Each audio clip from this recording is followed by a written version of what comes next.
when life gets heavy? The answer is in the final guarantee of the verse.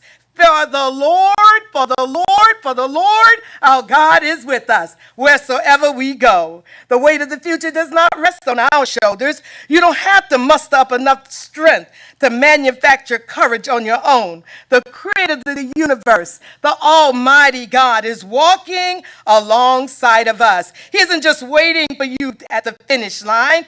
He is with you in the trenches. He's with you in the hospital. He's with you in the boardroom. He's with you in broken relationships. He's with you in uncertain transitions. And I can say he's even with us now here in this room. You're not walking into the future alone. So take a deep breath, step out in faith, and remember that God is with you. May we pray.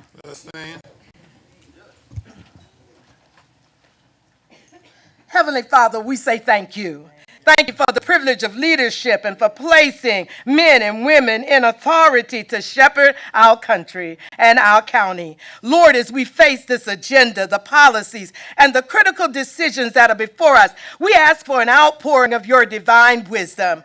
Quiet any spirit of anxiety or division in this room. Quiet the noises of inside and outside voices that would cause us to be distracted. Give us as commissioners the strength to listen with grace, the courage to make the hard choices, and the insight to steward our resources with absolute integrity. Let your peace guard our hearts and our minds on today. Remind us that you're with us in every debate. You're with us in every line item, and you're with us in every vote. We commit this meeting, this session, and the future of our county into your hands. And it's in Jesus' name that we pray today. We say amen and amen and amen. Commissioner Noah. To the flag of the United States of America and to the republic for which it stands, one nation, under God, indivisible, with liberty and justice for all. Thank you. You may be seated.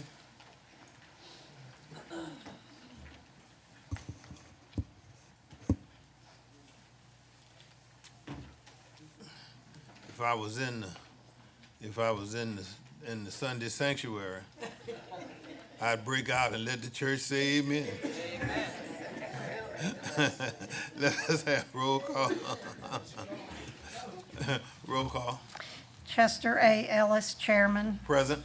Melinda Scott Hodge, Vice Chairman, District 2. Present. Dean Kicklighter, Chairman Pro Tem, District 7.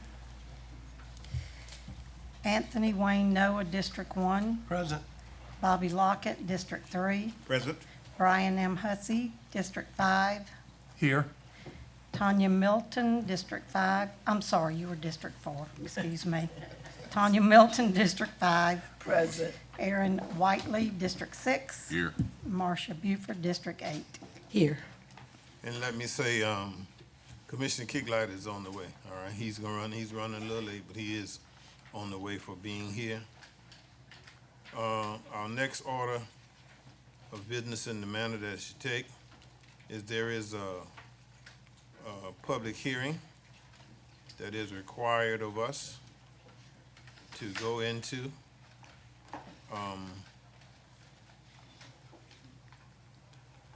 Do we have the pad in place, Mr. Mandy? Yes, sir. All right. As we go into the public hearing, if you want to speak on the budget for fiscal year 2026-27, please come up to the manager's left and sign up on the pad. All right, I'm gonna read the state law in, and then I'll entertain a motion to open the public hearing. The law requires, don't start acting up.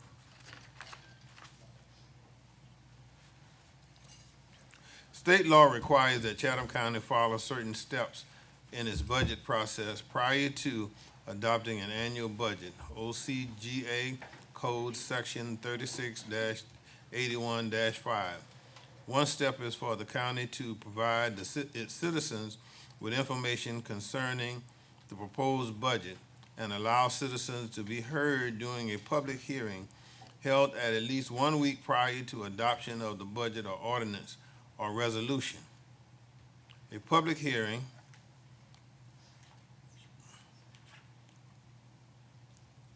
on today. We open up this public hearing that calls us to be in compliance of Section F of the Section Code 3681-5.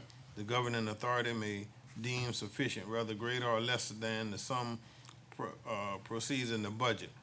Now, may I have a motion now to open up the public hearing? Motion. Properly motion and second that we open the public hearing on the budget. Any takers? Yes, sir, Mr. Chairman.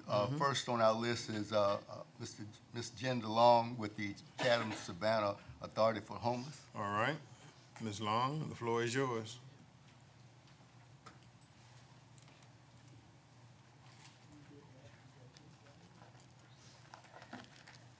Good morning, Chairman Ellis. I'm sorry, hold on just a minute. You're right, I'm glad. Y'all gotta cast your votes, I'm sorry. Oh, Lordy. I'm ready to move on. All right, there we go. Now the public hearing is open. Go on, Ms. Long. Thank you.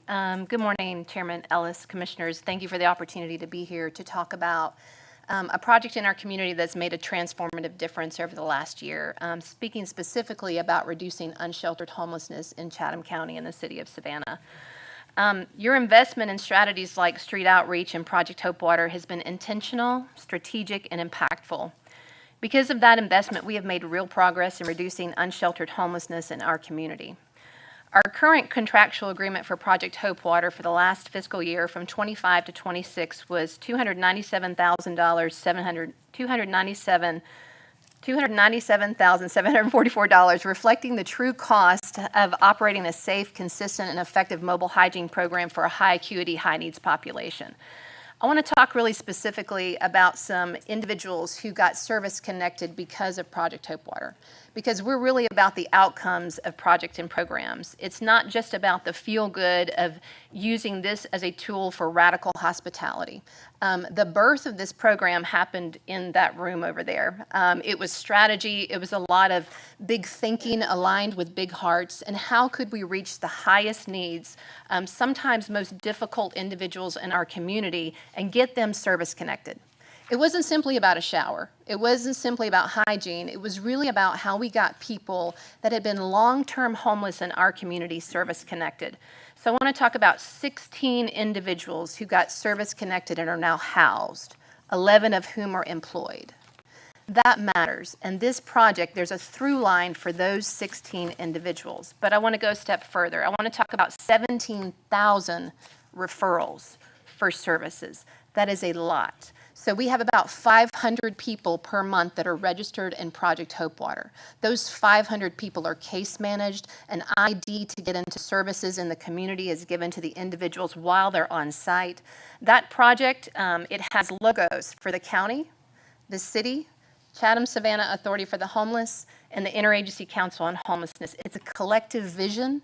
It's a strategic investment. When we launched the project back in early 2025, we had the original investment of the county, but the city came along to partner to help us reduce the costs in the contract. And the way that they did that is they installed water access, because what we discovered when we were building out the project, that water and the gray water offload was going to cost us $80,000 a year. Well, because the city allowed us direct access through the installation of water at one of the county facilities and not charging us for the water and not charging us for the gray water offload, that reduced the contract, which is how we got to that $300,000 figure. It was actually more than that.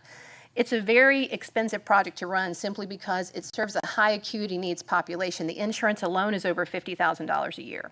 It takes staff that have either CDL or heavy equipment experience. It's a very large trailer. So it's not just your average, I'm going to bumper pull a camper trailer.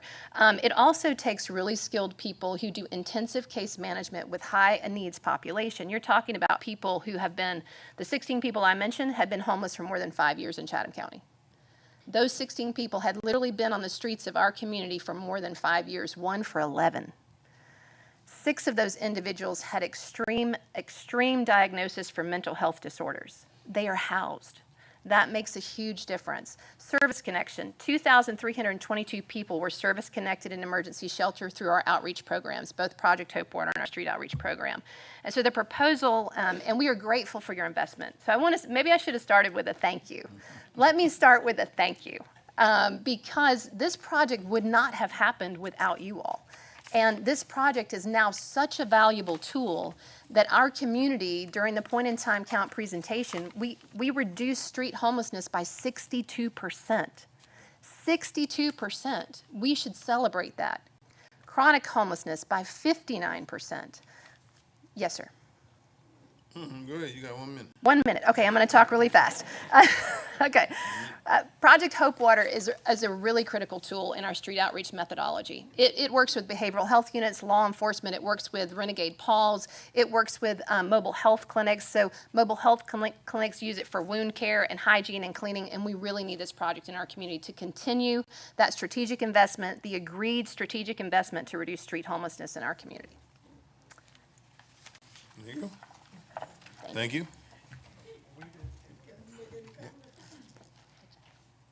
Y'all open up a can of worms. That's up y'all. Go ahead. Go ahead. Yeah.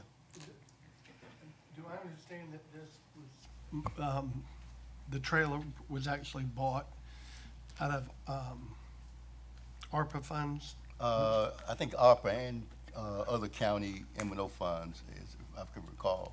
So it wasn't just ARPA? It- Okay, thank you. That's all I need. Okay. That's all I need now. Thank you. All right, Mr. Manager, Tara's trying to get your attention. Go ahead, go ahead. So the trailer and the truck were purchased with ARPA funds. Yeah. And the original contract for operation of the trailer was secured with ARPA funds. This will be the first time it's transitioned from ARPA into Blueprint. Because you know, all ARPA funds go away Right. at the end of this year, so that's why. Okay. That's Going all. forward, yeah, it won't be ARPA funds. I just It think started it out was- as ARPA, but we're Yes, going sir. The forward. only other thing we've done is the maintenance of the trailer and some of the work that's not covered by the warranty have been taken care of out of the county operational budget. Right. Right. All right, got it? Thank Yes, you. ma'am. Okay, so I think that Go kind ahead, of, to a degree, answers my question. I see that in the proposed budget, there's no 26 or 25 revised award. So you're saying pretty much when it came to the contract, we funded that out of the operational budget as well, M&O? No, sir. I'm saying the operation of the project was funded by ARPA. That's why you're not going to see it in Okay. 25 budget, because it was funded out of a different fund. All right. Totally, gotcha. Yes, sir. That's correct.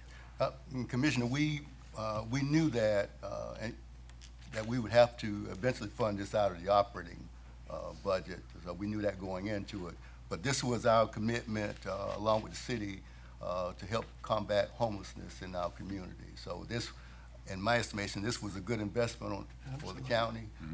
It helps provide essential services to those folks who are unhoused. So we think this is a worthwhile endeavor, and we knew we were going to have to fund the operations out of the county budget. Right. Okay, so then on today's agenda, I see we have like a budget transfer related to that. Is that that's for the current fiscal year, am I correct? And then, so are there any ways that we could maybe get that number down? It's 300,000. I see we proposed an award of 100,000. Are there any areas or avenues within the operation that we could be creative in, or maybe even bring in some other stakeholders to help with it? Maybe some of our municipal stakeholders? I understand Savannah's already involved. Yeah, so the challenge and the difficulty is this contract, so under the previous non-traditional contract, it ends at the end of June. So we'll do our last draw for June operations, the beginning of July. We'll have no more funding at that point. And so to suggest that we can, within the next 30 days, ensure that we have enough operational funding to do a full year of operations would be difficult, if not impossible. The feasibility just isn't there. We could reduce the contract down to $250,000, but that's like bare bones minimum. I don't think we can do it for less than $250,000 for this project. We do get outreach programming as well, so that's $160,000. That's a separate, and the recommendation was to combine these two things. But we can't take outreach staff out of the field and pull them into the shower project. That's two completely separate teams. They do different things. Because then it would reduce our outreach effectiveness for street homelessness. So a lot of times what we do is we'll transport people from the street to the shower project if it's parked somewhere. So if someone needs to get a shower, someone's in crisis, we take them to the shower program to help them kind of get stabilized. So really it's part of our methodology. Short answer to your question, we can reduce it to 250 for our annual operating costs, but we can't get below that. And I'm not aware of any partners that we could solicit at this time for increased funding for this project. Got you. And now, last question is just as it relates to the usage of it. You mentioned some of the successes. On average, what is the usage on a weekly basis? I can do on a monthly basis. It's 531 people are registered for the program on a monthly basis. At Union Mission alone, we do 38 showers Monday, Tuesdays, and Thursdays. We do approximately 28 showers on Wednesday. We split it between the Southside Library and Come As You Are Deliverance Ministry. So we're in 3 different key locations throughout the community. We actually will transport people from the 205 and 204 and 95 corridor, bring them in to the Southside Library now. That is actually a strategic measure as well, because we try to get them service connected into emergency shelter, because we're bringing them closer into town to try to get them out of the 205-95 corridor. And it's really worked. I mean, it has worked. And so, yeah, that's about how many showers happen. Well, I appreciate that. I got a group text with hotel owners out there and business owners who would probably appreciate that as well. Ms. DeLong, what about the average daily cost for this operation? If I were to go and ask my pastor at my church to contribute to the daily operations of this, what would I be telling them? I would have to break Yeah. down that $300,000 number per day, per hours of operation, per gallons of water, per gas, per No, staff. and I understand. I'm can not, do I'm not that. trying to be difficult. Sure. I'm trying to find a way. I'm trying to be Sure. creative here. And No, I I think understand. that, if we can make smaller bites of the apple, if you will, considering, okay, you've had 100,000 that would be reimbursable as it plays out. In the meantime, I want to do what I can to help make this happen. So that's why I'm asking some of the details and the numbers, not to give you a hard time. Sure. No, I appreciate that very much.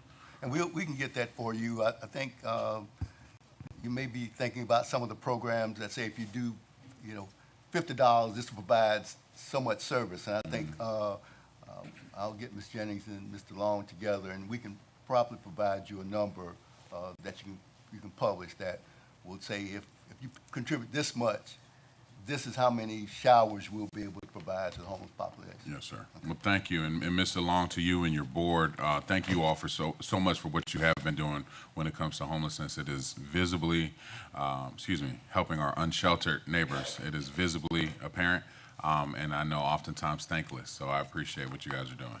Thank you. Yeah, something you want? Yes, thank you. I just love your passion. I mean, it just comes out. That passion has to be recognized. I mean, and we recognize it, but recognizing it, and as my colleague here indicated, there are resources, and I want to help. You just make me want to help. And I'm kind of way. extremely grateful for that. In the nonprofit landscape, And fundraising is the results difficult. of what you're doing, the results of your work is working. it is. Thank you. I appreciate that acknowledgement. It's Okay. working. You got everybody? All right. Commissioner, Thank you, All Mr. right. Chairman. I just have one question. I can ask my budget questions when I meet with Michael. Who were the sponsors? You said that there were existing sponsorships. I know it's county, city. Who else did you mention? On the trailer, there are 4 logos. The Okay. county, the city, Chatham Savannah Authority for the Homeless, and the Interagency Council. Thank you. all right, you get everybody? Yes, sir. And I fully support project, Hope Water. And I think that's a brilliant idea about trying to break it down and getting It might not be a quick takeoff on getting those contributions like we're wanting to get in the community and get, but I'm hoping that we can get to a number that will carry us until we can fund it with everyone's cooperation. So hopefully we'll come up with something that can keep this going, because it's visible, the amount of unsheltered debt I'm seeing is way less than it was 6 months ago in my travels, and I travel all over town all day. So, and I think when someone feels or is clean, they feel clean, they feel better about themselves, and I think it's, if nothing else, the first step on that. Journey home. Yeah, so, anyway, thank you all very much for what you do. Okay. Thank you. Thank you. Next, Mr. Manager. Yes, sir. We have Amy Belmore from the Mediation Center. All right. Hello, good morning. Good morning. Good morning. Thank you so much, Chairman Ellis and everyone here, all the commissioners here. So my name is Dr. Amy Belmore. I'm the Executive Director of the Mediation Center of the Coastal Empire as of January 1st of this year. So I'm new into this role. And I'm here today to talk about our safety and resiliency programming and give this panel a little more information about the history of the transition of this program because it was recent. And then I want to talk about impact. And thank you. Thank you for funding this program for fiscal year 2026. It's made a huge difference in our community. So just a little bit of history is that the safety and resiliency programming that now is with the Mediation Center was recently with the Chatham County Safety Net Planning Council. And this programming has been around since 2017 and has been funded by Chatham County. Originally, the programming was focused on suicide prevention as well as addressing the mental health needs of our community members. It continues to focus on those very important community needs and now has evolved to really become one of the flagship programs in Chatham County as well as the state of Georgia in building community resiliency. Because when we talk about suicide prevention or identifying mental health needs, we also need to look at the importance of training, educating all of us, educators, those of us involved in nonprofit work, those of us involved in governmental work, police officers, fire, nurses, because we all need to be trained in how do we interact with others who are in need of services. And that's what we talk about with trauma-informed training. And that's something that the Mediation Center and the Safety and Resiliency program we have has become one of the leading trusted sources of trauma-informed training for different organizations in this area. I don't want to lose that. The funding's been very, very helpful. And back in the winter of 2025, actually, let's go back a little bit. Late in 2024, there were discussions of moving the Safety and Resiliency program from Chatham County Safety Net Planning Council to a larger nonprofit. The idea was we want to keep this programming going. It's making a difference. So there were discussions well before I came on board about let's bring this programming to this other nonprofit. The executive directors of those two organizations had discussions as well as brought in their boards, and those discussions continued. And what ended up happening is the Mediation Center just acquired this programming, but there was not a merger that happened. So Safety Net Planning Council, I can't speak to what happened with their decision to dissolve their organization, and I can't speak to any monies that they may have, but what I can say is any monies that that organization had have not been transferred over to the Mediation Center, and there's no plan in place to do that. So I wanted to make sure you all knew that because I think that it's important to just offer that transparency. In the winter of 2025, the executive director of Safety Net worked with the executive director of the Mediation Center to apply for blueprint funding, and with the idea of we want to, in fiscal year 26, work through the Mediation Center to provide this programming. And that application was approved, and you all funded this program through the Mediation Center for fiscal year 26. Starting July 1 of 2025, so that beginning of that fiscal year, all of the programming has been run through the Mediation Center. So that's important to know. Now let's talk about impact, and I'll try to be brief but impactful, is that these programs are making a difference out in our community. And when it comes to suicide prevention, our ASSIST training, as well as our Safe Talk or QPR trainings, we are out there training educators to look for those warning signs. This is really important, important work. We're also out there with different educators, as well as in different communities, such as police, our fire departments, to help them build more resilient workforces. All of this makes a difference because if we have trauma-informed professionals, then we are able then to provide better interventions that actually work. I recognize I have 1 minute, and here's where we're at, is that I know that in our application, we asked for $148,000. We right now are receiving zero. In order to keep this programming going, we would need to at least have the same funding that we had last year. And I appreciate your consideration, and thanks again for the funding this last fiscal year. Question, all right. Let me start that way. Let me start this way. Yes, sir. Thank you, Mr. Chairman. Thank you for your presentation. What was the name of this program again? Safety and resilience programming. So was a part of Chatham County Safety Net Planning Council and is now a part of the Mediation Center. Okay, so then, okay, thank you. So, I don't know, Mike or, excuse me, Mr. Manager or Mrs. Jennings, I see that the $80,000 that was a revised award, is that reflected upon the award that went to the Safety Net Planning Council? That's in the proposed budget? So if you're referencing what we provided in FY '26, that went directly to the Mediation Center. For this program? Yes, sir. That's Okay, correct. got you. I thought you just said you were receiving zero. And so the recommendation for '27 Yes. is zero is Oh, what she recommendation, I Yes. understand. Okay, got you. All right, thank you. That was all I had. Okay. All right, Commissioner Lockett? Thank you, Mr. Chairman. Doctor, let me just say this, first of all. We appreciate your energy, and it seems as if you hit the ground running, and you keep that up, and we will certainly give you the necessary support that you need. Thank you. Thank you, Commissioner. Commissioner Hart? Did you have any? No, sir. All right, Commissioner Noah? He took it? Okay, so you answered your question. And everybody? Thank you, ma'am. Thank you. Next? Yes, sir. Ashley Allen, Gateway Community Service Board.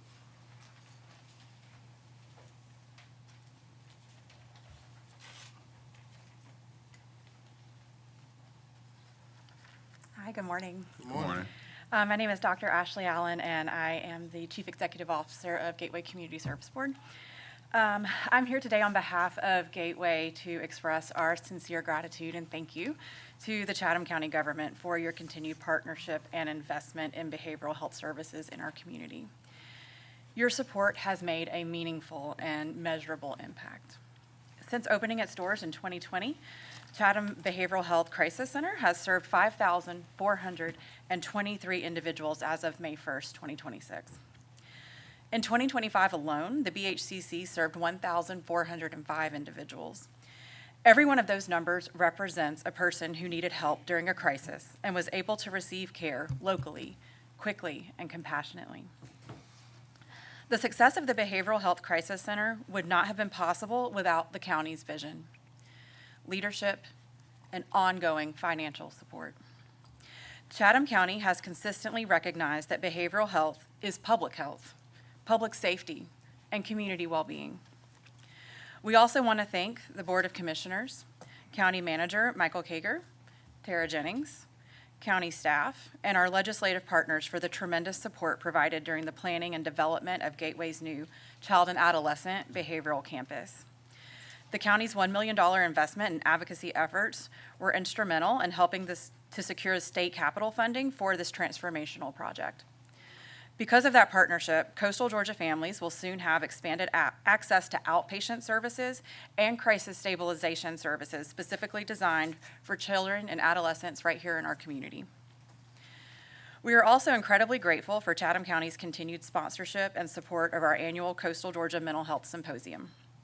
Last month, the symposium brought together 200 registered attendees, including mental health providers, educators, healthcare professionals, public safety partners, students, and community members focused on strengthening behavioral health across our region. The symposium created an important opportunity to connect our community to mental health resources, share best practices and emerging trends, and collaborate across systems to better serve the needs of children, adults, and families throughout coastal Georgia. This work is only possible through strong community partnerships, and Chatham County continues to lead by example in supporting behavioral health awareness, access, and innovation. We are deeply grateful for Chatham County's continued trust, collaboration, and commitment to meeting the behavioral health needs of our community. Gateway is proud to stand beside you in this work, and we look forward to continuing the partnership for years to come. Thank you so much for your support of Gateway. We appreciate all of you so much. All right, any questions? That was easy. Yeah. Let me ask, maybe I missed it, you might have said it, but we expect the Adolescent Center to open when? We are Do we have an hoping, opening date? we're hoping for January, if everything January? stays on track. Oh, okay. All right. Not Is the today. Construction stay on track? Construction is still on track. Felicia and I were just there last week. Everything looks wonderful. It's coming along nicely. Okay, all right, well, I just want to make sure we tag that, Mr. Manager, and make sure that we're there. And for those of you who may not know, we went to the state and got $15.5 million to put in the Adolescent Center because of all the mental issues that kids were having at juvenile court. And they didn't belong in court, nor did they belong on under juvenile care. And so we hopefully that's going to redirect and get them in the right place rather than them going through the process. And so, yes, sir.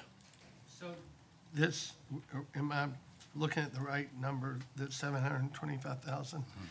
So this is more than one facility. This is Yes. the one on Durant. Does it Durant. cover the Durant? That's the company Durant, yeah. And now that it will, this number doesn't include, but will include the one on Magnolia and White Bluff? We've still got to work that out. Right, Yeah. but, okay. And see, that won't come in, and that's Right, why I was interested in when we open the doors, because then This- we may have to do some midterm shuffling, Correct. all right? It's To- moving quickly, I can tell you. Yeah, well, I just want to make sure it's on schedule so that if we need to isolate Durant Avenue from the Adolescent Center, so that we do that. So we know we look forward towards January. All right, thank you, ma'am. Thank you so much. Appreciate We appreciate you. all of you. Next, Mr. Manager. Yes, sir. Gloria Greer from CCAC.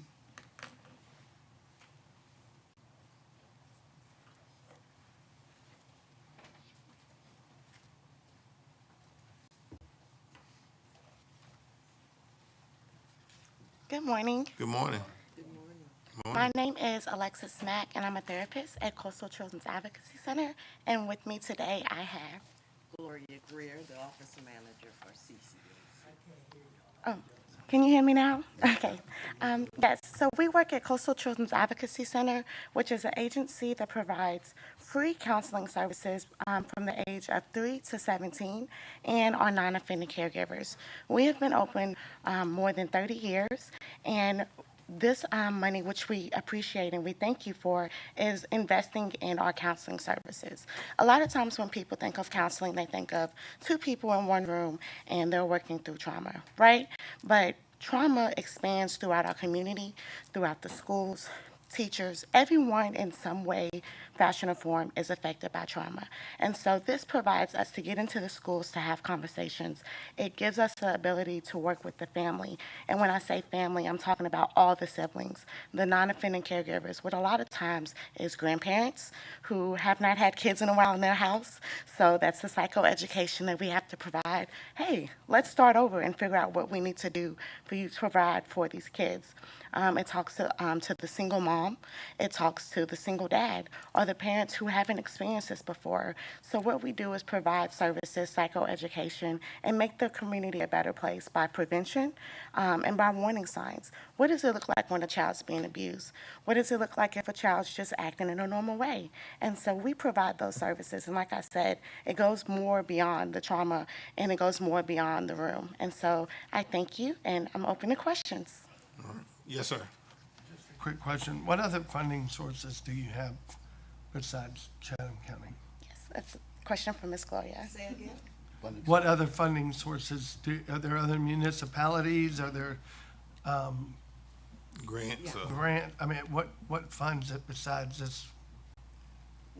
We're funded by the city of Savannah, by VOCA for the state of Georgia, ARPA as well, which is coming to an end September the 30th of 2026.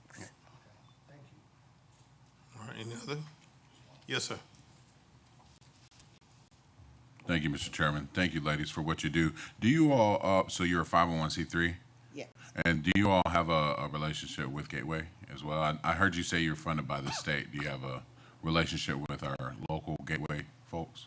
So we are, resources-wise, like say we have resources that we need or diagnosis or things like that, because we don't do them in-house, we do refer out into the community. Okay, awesome. Yes. And then this will be Our first time. being funded by the county? Okay. Yes, yes. All right, we'll look forward to seeing the results and data. Thank Because the you. numbers are going up, so we appreciate it. Yes, ma'am. Thank you. Thank you.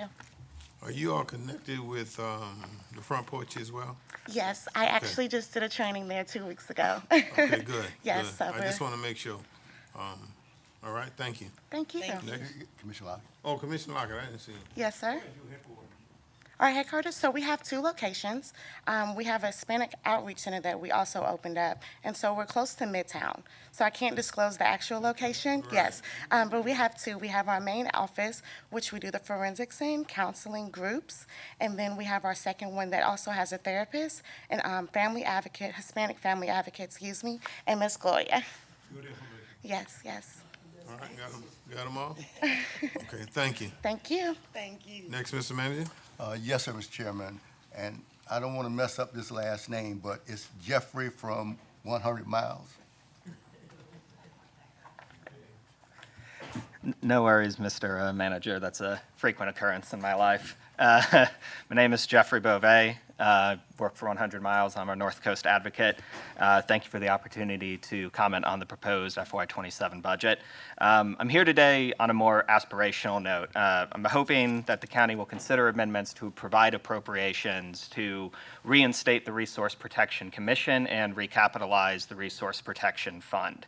To provide a little history, this Board of Commissioners established the Resource Protection Commission in the early 2000s, and it tasked that commission with basically creating an evidence-based list of properties in Chatham County that are of conservation significance and importance. So it was a way to try to bring some evidence and consistency to identify what properties would be best served for the county to protect.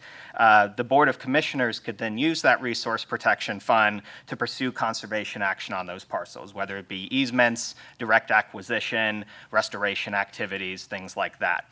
It was a good system. It was responsible for preserving about 1,450 acres in the county. That includes the Blue Sky Preserve, the Albungard Conservation Area, the Whitmarsh Preserve, and the Pennyworth Island Preserve. And as someone who went to camp at Camp Venture out on the island, I'm glad to see that that property was purchased and is now a real gem for the people out there.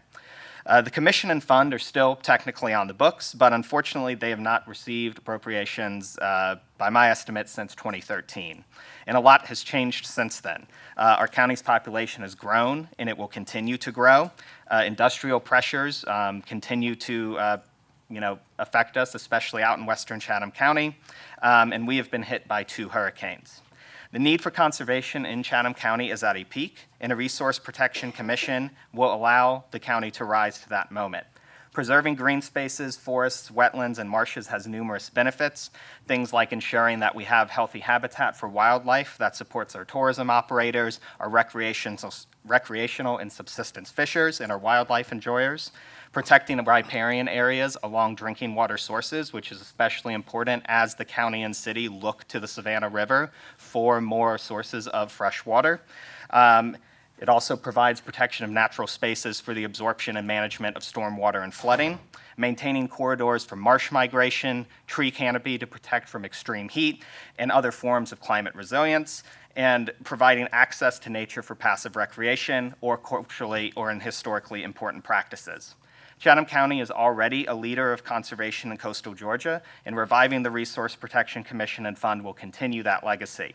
Many of our conservation opportunities in the county are on smaller parcels that big national conservation organizations are not going to waste their time on. They're looking for thousands upon thousands of acres to conserve. We don't have that. We also don't have a local conservation land trust in the area, so when taken together, it's really incumbent on our local governments here to do conservation work. Nobody is going to do it for us. We have to do it ourselves.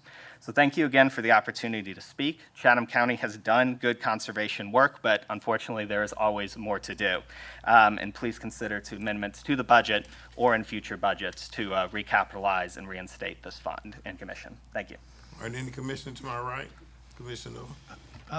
This is for the county manager. What line item, are they on the proposed budget? No, sir, I think they're asking for a new appropriation. So there was none?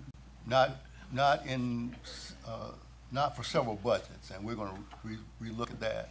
Okay. You know, we, think- without acquisition of Green Island and some other things that, and we've got a firm that we've solicited proposals for a firm to come in, help us with our green space, to put master plans together. So I think we will revisit that once we get those results in. But from what I heard him say, the county actually initiated It's the been some time startup ago, yes, sir. of this, but have not funded it in years. Yes, sir. Since 2013.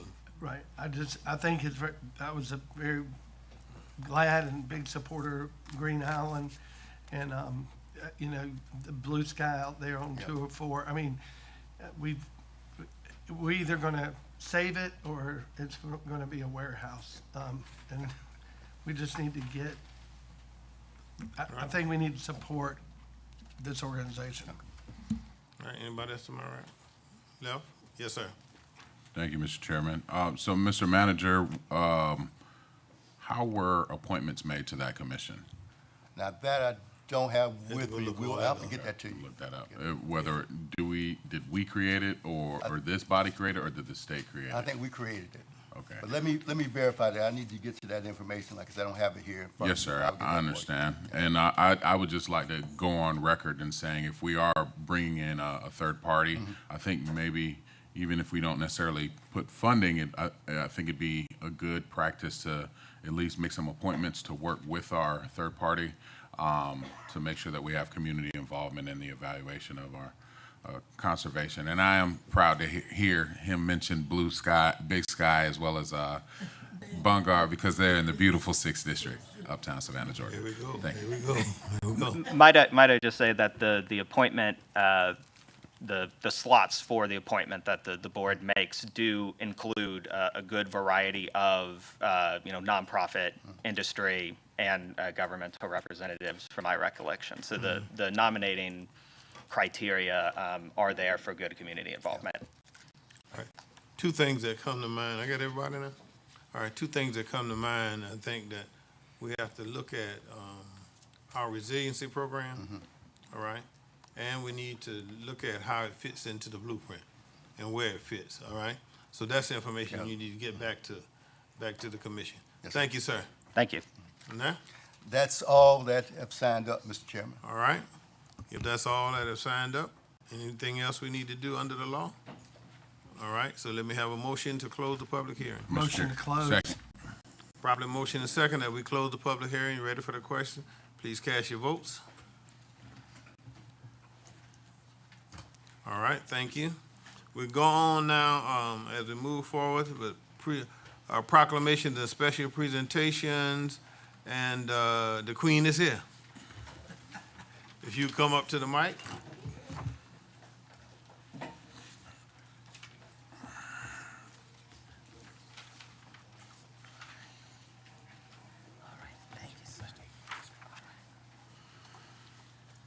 All right, sitting before you now, I'm gonna read part of this and then I'll turn it over to you.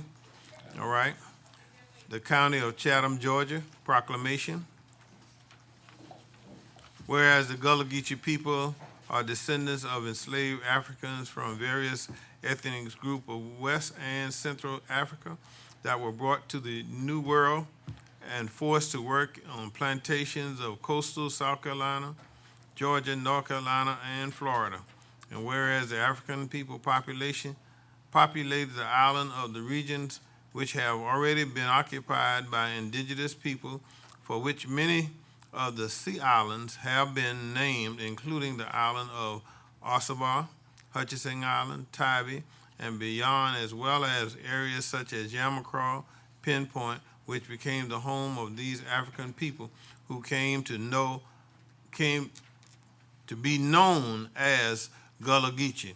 Now therefore, I, Chester Ellis, Chairman, on behalf of the Chatham County Board of Commissioners, do hereby declare July 25th through August the 1st, 2026 as Gullah Geechee Nation Appreciation Week in Chatham County, and support the Gullah Geechee goal to protect their coast and to keep the heritage and legacy of the Gullah Geechee Nation alive. In witness whereof, I are here to set my hands and cause the seal of Chatham County, Georgia to be affixed this 12th day of June 2026. Queen, the mic is yours. Thank you, sir. Thank you, Chairman, the whole Commissioners Board and things like that. And I see y'all ain't got my seat there, but I still feel my cousin energy on this side of the room. All right, Commissioner Holmes. And so thank you for having me one more again this year and things like that. And so glad for always there. This a little early. I know y'all used to see me a little later in the year, but we come here this year during Black Music Month. I ain't gonna sing this morning unless y'all can sing with me, but nonetheless, we're glad to be shouting one more again for this celebration. And so this year, our celebration will launch on the Friday because we will have Gullah Geechee Family Weekend on St. Helena Island this year. So we'll be at Penn Center. I have invitations for all of you. I'm not sure her name right here. You're right. Right here. He was gonna give you those. Here you go. So that you can give them to them. And I think there's some for you as well. And so that you all can come on across the bridge. Y'all got a big bridge. Y'all fix the highway done fixed on the other side and all that. So easy for y'all come across there. We ain't gonna hurt you. Come back to South Kakalaki. All right? So definitely the last Friday in July, we'll be at Penn Center's Dr. York W. Bailey Museum. We will have our Gullah Geechee Create Artist Reception. And I always believe in divine order. We are discussing things here this morning that include a colleague of mine that just came before you because we have worked together to protect our coast, as we've said. And one of those things that I recently saw come across my feed is that this commission also granted a proclamation to another group I'm part of, the Blake Plateau Coalition.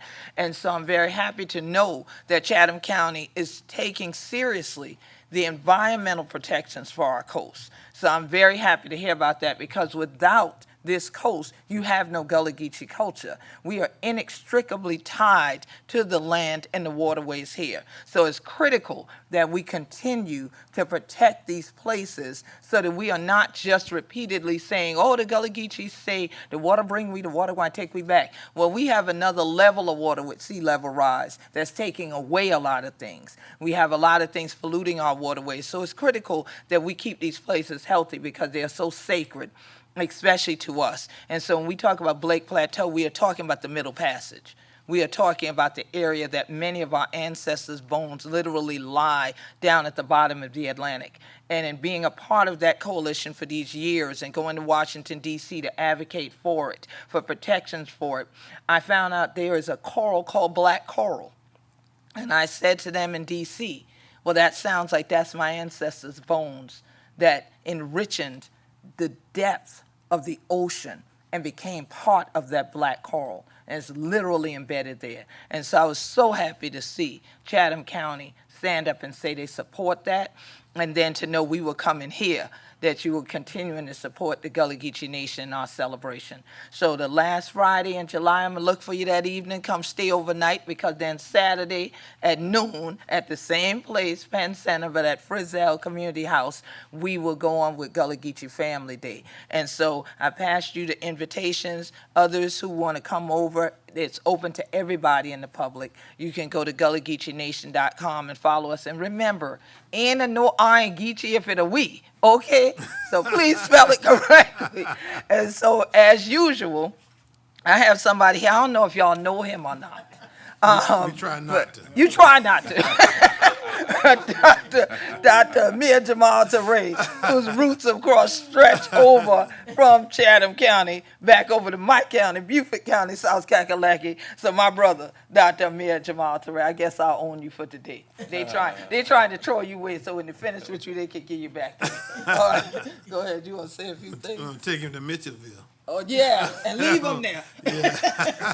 We were just at Mitchellville yesterday, so yeah, so it's an honor always to come before the commission, and also it's an honor with regards to Chatham County. Chatham County at one time had 62 Gullah Geechee communities. Yes. And it goes from the first district where we go and look and see where Ossabaw, and we see Burnside Island having control of and guiding, doing reconstruction from the first district, going all the way down to Camden County. Second district, what they were going to do in the 1900s, when you talk about redlining, the second district had neighborhoods that they say defied all of that in the second district, Gullah Geechee communities.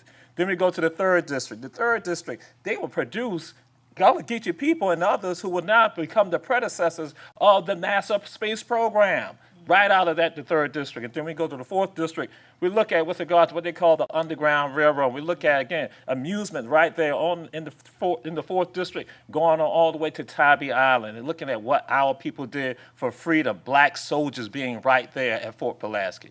Then we go to the fifth. The last group of African people brought into the state of Georgia will now come over to the 5th district, and they will then go and be the ones that we will hear the word Gullah being called in that community called Tatumville. Then we go to the 6th. We see some of the first black elected officials coming out of the 6th district when we have the Burroughs community, the first black elected mayors right there. And then we go to the 7th. We see, oh my God, the 7th district tied to God. We see black churches in the 7th district that will now become mother churches to black churches around the entire world, Caribbean, Africa, and in Canada, Gullah Geechee people. And then to the 8th, we see in the 8th district that, again, Gullah Geechee community called Woodsville will produce what we know is the first black president in the United States, again, coming out of Woodville and also out of Yamacraw. But now last week when we were on Ladies Island, Queen Quet said to me, she said, Jamal, I dare say that probably the most eminent place in Chatham County where you see Gullah Geechee people who are sharing the culture, not just in Georgia, but in South Carolina, around the entire world, comes off of Durant Avenue from Herschel V. Jenkins High School. And she said that for the chairman. That's what she said last week. I know you didn't and so she said that for the chairman. So I'm backing up. It's story. I ain't been crack my teeth tall. It's That's story. right. Yep. Okay then. I know he was coming. See, that's why I told you. You was ready for him. I'll be ready for him. That's why I take him over to Mitchellville. And it on left from there. I take him back to his roots. Then it on. Over in Mitchellville. Yes, sir. That's right. Yes, sir. Well, we truly appreciate y'all. We appreciate you all as well. And we look forward and tell Jamal, don't block my path because I'm coming. Come on. All right. We'll be over at Penn Center. Yes. All right. I look forward to it. Yeah, and look forward to being there with you. All right. Thank you, sir. Thank you. Are we doing photo op this time? You're right behind you. Turn around and look at the clock. I didn't know if you was coming down.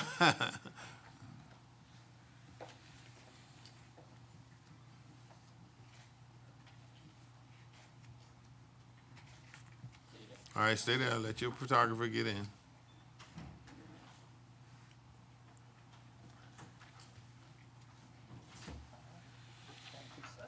All right, thank you all. And we look forward to the celebration. At this time, we're going to recognize the 250th birthday for the Army. Lieutenant Colonel Taylor is here. Did Pete make it in? He didn't make it. All right, he didn't make it this morning? Just me. All right. Well, he's very much. He's putting that proclamation before you. I'm going to read a part of it, and then I'll turn it over to you. The County of Chatham, Georgia, proclamation. Whereas on June 14, 1775, the Second Continental Congress established the Continental Army, unifying the Patriot force to defend the American colonies. And whereas for 251 years, The brave men and women of the United States Army have answered the call to duty, standing as an unbroken line of courage, honor, and selfless sacrifice. And whereas from the battlefields of the Revolutionary War to modern peacekeeping and global defense mission, the United States Army have remained the bedrock of our nation's security. Now, therefore, I, Chester Ellis, Chairman on behalf of the Chatham County Board of Commissioners, do hereby proclaim June 14th as United States Army Day in Chatham County and call upon all residents, civic organizations, and community partners to join in the celebration of this historical milestone to honor our local veterans and to express deep gratitude to all who currently wear the uniform. In witness whereof, I hereto set my hands and cause the seal of Chatham County, Georgia to be affixed this 12th day of June 2026. The mic is yours. Thank you, Mr. Chairman and Commissioners, for recognizing the Army's birthday today. This will defend. That's the motto of the United States Army, and it is just as true today as it was some 200 years ago. It is a promise to the American people that our nation Army stands ready to defend them at any shoreline, ours and that of our partners and allies. This defense has been here in Chatham County since the Revolutionary time, as you just pointed out. However, the Army has been garrisoned here for 80 years, more than 80 years at Hunter Army Airfield, where there are 7,000 active duty service members, 5,000 family members, and we service more than 40,000 veterans who choose to call Chatham County, Georgia their home. So thank you so much for letting us be your friends, your neighbors, and your families as we cycle through our duty stations, and many of us choose to stay right here in Chatham County. Thank you. Thank you. All right, sir. Colonel, thank you Yes, for being sir. here, Colonel Taylor, and I just want to echo your sentiments and appreciation for our Army, as we are proud of all we have done fighting till the battle's won. No, it ain't hoorah. Get out of here.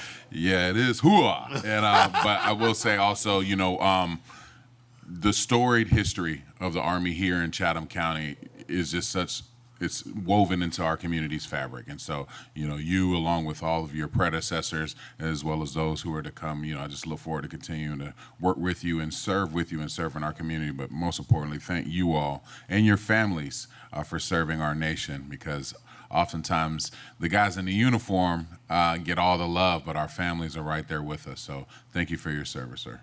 Thank you, Mr. Commissioner. Anyone else? Thank you, sir. Oh, yes, sir. I Go. just want to say, I only get this chance once every 250 years, so I would like to go stand down with Go right ahead. him. Go and right Mr. ahead. Richards. And in fact, yeah, Commissioner Whiteley, you go too. Now, are you getting ready to transfer out? Yes, sir. I'll be deploying forward in about 2 weeks, and I'll be gone for a year, and I'll be replaced, as we all are. We're all replaceable in the United States Army, but I look forward to welcoming in my successor.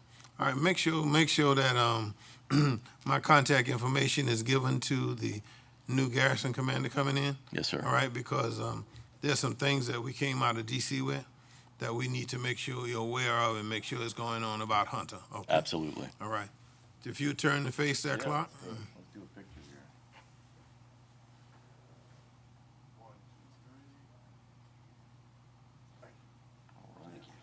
here. No, don't move. Stay still. Stay. One more. Let me use what? Hold it.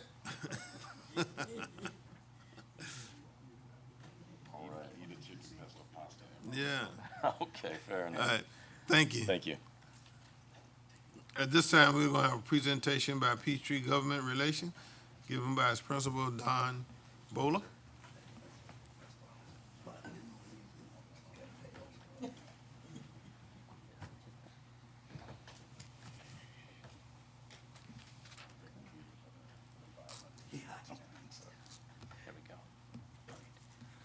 Good right. morning. Good morning. Mr. Chairman, Board of Commissioners. Thank you for the opportunity to be here today. It's a privilege and honor to get to represent Chatham County before the Georgia General Assembly. I just want to do a quick shout out to your team here. Mr. Kegler and his folks do a tremendous job of educating us on what's happening in Chatham County, understanding all the sorry. Literally thousands of bills that we review for the biennium that was the 25-26 session. There was over 5,000 bills and resolutions that were introduced, many hundreds of them passed. So we couldn't do what we do if you didn't have such a great team on the ground here. And thank you for you and your board for coming up to Atlanta many times. As you know, it really matters having that touch with the officials as they're in Atlanta. So we appreciate all the time and effort. So today I thought we'd talk a little bit about what happened during the 26th session. We're going to talk a little bit about what's going to happen with the special session that's coming up, and glad to take any questions afterwards or during the presentation at any point. I'm with you. I should also mention I'm here today with Laura Norton. She's been an associate of the firm for over 17 years, and so we're very lucky to have her on the team. Okay. Do we advance the slides with the? She's behind you. Let her come and get you straightened out from behind. The on button. Oh, can you do it with this? Yeah. Okay.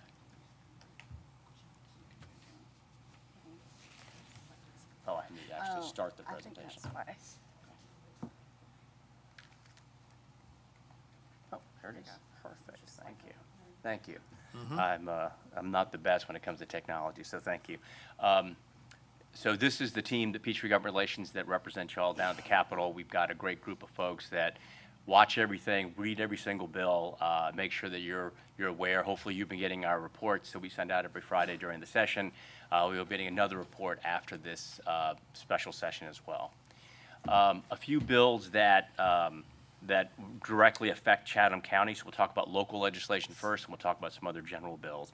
The first one was House Bill 1534 that created a new judgeship here in Chatham County. The original version of the bill would have gone into effect January 1st of 2027. That was what passed out of the House. The Senate chose to make some changes to the bill. They made it effective January 1st, 2027 instead of 2029, 2 years early. And in lieu of an open election for that judgeship, the governor will be able to appoint the first judge that will sit in that seat prior to that judge taking office in January of 2027. We expect that the Judicial Nominating Committee, the JNC, will have a big say in who the governor will look at. They typically provide a short list to the governor, and so we'll be on the watch to see what the governor does and how they make that appointment. House Bill 966 by Representative Westbrook. Again, this doesn't affect you all, but we thought we'd put it in there just for your awareness. This affects the city of Savannah. It allows the mayor to appoint a pro tem in the case of a vacancy. This bill was passed and was signed by the governor. House Bill 1186 deals with Garden City. It repeals the Garden City Area Convention Bureau. Chairman Stevens has made it clear there's a lot of these authorities that are created by the General Assembly over many years. A lot of them are defunct. They don't work. They don't do anything. So he's in the process of getting rid of some of these authorities that have been sitting there for a while without any function. Two other bills that were directly affecting residents in Chatham County, House Bill 1200 and House Bill 1203. These bills specifically are only focused on residents of the city of Savannah, and it deals with the school district. The first bill, 1200, deals with how the LHOS will be administered from the standpoint of the homestead exemption on that, and then House Bill 1203 deals with the FLOST. So those are two new mechanisms the General Assembly has created in recent years, and those are things I think you all will be discussing, and we'll talk about LHOS a little more in our presentation. House Bill 1209, we see these bills all the time. Whenever the state is creating a new convention center or building, typically they want to do is they want to exempt the state portion of the sales taxes. It makes no sense. It's a state-owned property. It's state money. It doesn't make sense for them to collect sales taxes and then on property that they're on structure they're paying for. So this is something we see all the time, and this deals with the new convention center in Savannah. And then House Bill 1579, this was an annexation bill. At the request of the of Chatham County, the General Assembly chose to hold this bill. It dealt with an annexation that the city of Savannah was looking at. And Laura's going to do these two slides. Okay, I'll take this one. So HB 295, this bill, this allows property owners to seek compensation if their property values are affected, essentially due to a local government's inaction to enforce laws concerning camping, loitering, and also sanctuary policies. And in this bill, the compensation is capped. It's capped at the amount of ad valorem taxes paid in the current year. And then HB 1230, this bill prohibits the operation of unmanned aircraft systems over prisons. Y'all probably heard a lot about this. I think this was the subject of some ads in the governor's race and others. HR 251. So HR 251, it just brings the probate court elections in line with Superior Court and State Court by making them nonpartisan. And then SB 447, this is really a continuation of ongoing efforts at streamlining the permitting process in cities and counties. The big change here was that with resubmittals, the municipality now only has 14 days. And if no response is, if there's no response in the allotted time, the project is deemed approved. I think the theme that we saw in the 2026 session was affordability. Members of both sides of the aisle, both Republicans and Democrats, talked about this extensively, so there were lots of legislation dealing with it. The original bill we looked at, and I think we all were concerned about to some degree because of some of those provisions, was House Bill 1116. This bill would have, in its original version, would have been a constitutional amendment. It would require a 2/3 majority in the House and Senate and a vote by the people of Georgia, and it would have repealed all homesteaded property taxes in lieu of a sales tax. And they would have allowed jurisdictions, whether it's a school board, a city, or a county, to impose an additional penny to pay for those exemptions that would have occurred. There was a lot of debate about whether all these jurisdictions could generate enough sales tax. You may have a county that's fairly small. It may not have a big, robust sales tax base. And so the question was, can some of these counties balance out with the sales tax what revenue they would lose in homesteaded property taxes? Every jurisdiction is a little different. Chatham County is blessed to have a lot of commercial properties, so you have a different mix. But if you're a county that's reliant 70, 80, 90% on homesteaded property taxes, it's very, very difficult to make up those shortcomings. So what the General Assembly did come to a conclusion on was Senate Bill 33, which was interesting, has nothing to do with property taxes, but they subbed in a lot of new language at the very last minute. As you all know, you're not directly affected by this because for many, many years, Chatham County has had a freeze on homesteaded property taxes, so your property tax does not go up, or the value doesn't go into effect unless you sell the property or there's a major improvement done to it. But what this does is it's a continuation of House Bill 581 from 2025 that imposed a floating homestead exemption. In the original bill 581, jurisdictions could opt out of the floating homestead. And what a floating homestead essentially does, it says that if an assessor says your property is worth $100,000 in 2025, in 2026 they say, no, we've reevaluated, it's now worth $200,000. In those jurisdictions that don't have a freeze or an existing floating homestead, your homestead exemption will float so that your property taxes may not go up more than 3% or inflation, whichever is lower. So again, this doesn't affect Chatham County. You guys have had a freeze for many, many years. But for jurisdictions who haven't had one, this will probably be something they'll have to take a look at seriously because it could affect their revenue. Again, especially if you're very dependent upon homesteaded property taxes. It also added a option for LHOS and FLOSS. And we'll talk a little bit about the LHOS specifically because it will be addressed and amended probably during the special session that's coming up. House Bill 463, I think what you've seen the General Assembly do over the last really 5 or 6 years is look at lowering your income taxes. Georgia's income tax used to be at 6%. And we passed a constitutional amendment a few years ago that capped it. Unless the voters approve it, it cannot go above 6. So slowly they've been lowering the income tax. Earlier this year, through the supplemental budget, they lowered the income tax from 5.19% to 4.99%. That doesn't seem like a big percentage, but for every 1/10%, it costs the state $500 million in revenue. So it's actually a very difficult thing to do, to lower income taxes. It represents in fact, the largest piece of income that the state gets of their $37.5 billion budget is income taxes. House Bill 463 states that the state will attempt to lower the income tax further to 3.99%, only if the revenues are there. So it doesn't automatically go there, but as of now, it's at 4.99%. It will stay there unless future General Assemblies deem that there's enough revenue to continue to lower that income tax. What it did trigger was what they call budget disregards, and this is something that has been done recently by a few governors, and it allows the governor to basically disregard requests by the General Assembly.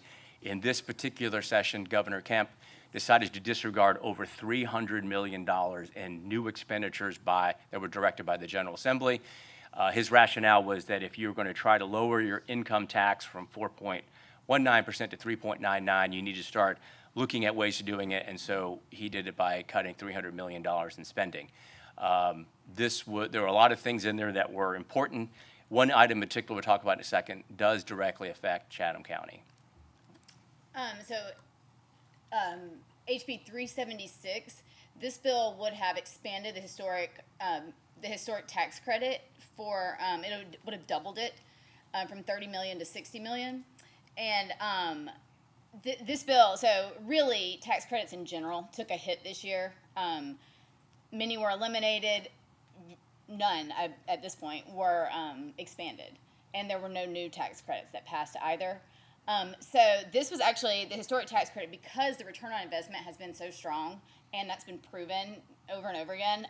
The bill actually did pass, and it was one of the only tax credits that did pass the legislature this year. However, it was vetoed on May 12th, on the last day of the governor's veto period. And I should mention that Chatham County is one of the biggest recipients of this historic tax credit over the years. It's been used well, and you've seen it. I'm sure you've seen it over and over again. Many properties have been refurbished and brought back to life because of this tax credit. And without this tax credit, it is almost impossible to make those projects work financially. So we now come to our special session. As you know, the governor announced a special session for beginning June 17th. We expect it to last approximately 2 weeks, although there's no absolute end date on that session. And when the governor calls a special session, there's literally a call, and in the call, only things addressed in that call may be taken up during the special session. So there are 3 items that are going to be taken up or allowed to be taken up. One deals with elections. The General Assembly failed to address a conflict in how the law addresses how the elections will be held in November of this year. 2 years ago, the General Assembly decided to ban QR codes on the ballot. So when you go and you vote in person and you make all your selections, your ballot is printed out and you'll see all the names you chose, but you also see a QR code. And there were some people who questioned the QR code, that an average person won't understand what it's there for, and they wanted to know if it could be removed. So they passed a law that says it could no longer be used for going forward on July 1st of this year. So it affects the general election of this year. But what the Secretary of State's office said, and many elections directors said, is that there was no solution for removing the QR code, that the current scanning devices, and if you think about it, the General Assembly also passed a law that said that the vote count has to be done by midnight of the vote. So just in that time frame between 7 p.m., and sometimes it's not always 7 p.m., if you had an incident at a polling place, you may extend it to 8 p.m., 9 p.m., depending on if let's say, the polling place, for whatever reason, was closed for a few hours during normal operating hours. So you have a very short period of time to count all these. And what I'm not a technology expert, but what they're saying is that there was no way to build a machine that can read handwritten and printed ballots. They needed the QR code. So the General Assembly is going to have to decide how they want to address this. One way they could do it is simply say, we're going to kick the can and we're going to ban QR codes after 2026, and you can ban it starting in January of 27 or whatever date they choose. They may address it in a few other ways. There was a House version that pretty much fixed it, but the Senate decided not to take it up. The other thing that'll be addressed is the ability for local jurisdictions to opt into the L host that we talked about. If you choose to take up the L host, you have to drop a local ad by June 16th, so you only have a few days, and that the General Assembly can pass a local act that would allow you to put it on the ballot as early as November of this year. Otherwise, if you choose not to do that, you haven't lost anything. It's just you won't be able to put on the ballot until November of 27. So this process only allows you to put on the ballot a little earlier. And the last thing, of course, many of you all heard about is the General Assembly is going to take up redistricting, and they will look at redrawing congressional lines as well as state House, state Senate lines. I don't believe they're going to look at county commission lines, but it doesn't mean they can't do it. There's nothing prohibiting them from looking at it, but I suspect that they will not want to dig that deep. But I think they're going to look at those three maps to be drawn during that session.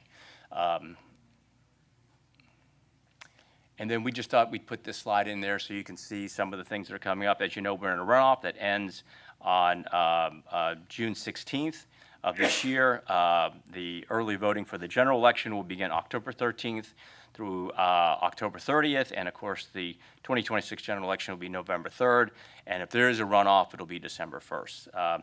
So those are the items we thought we'd want to visit with today, but glad to talk about anything else, the elections, talk about anything else that happened during the session, and of course glad to talk about the 2027 session as it comes up.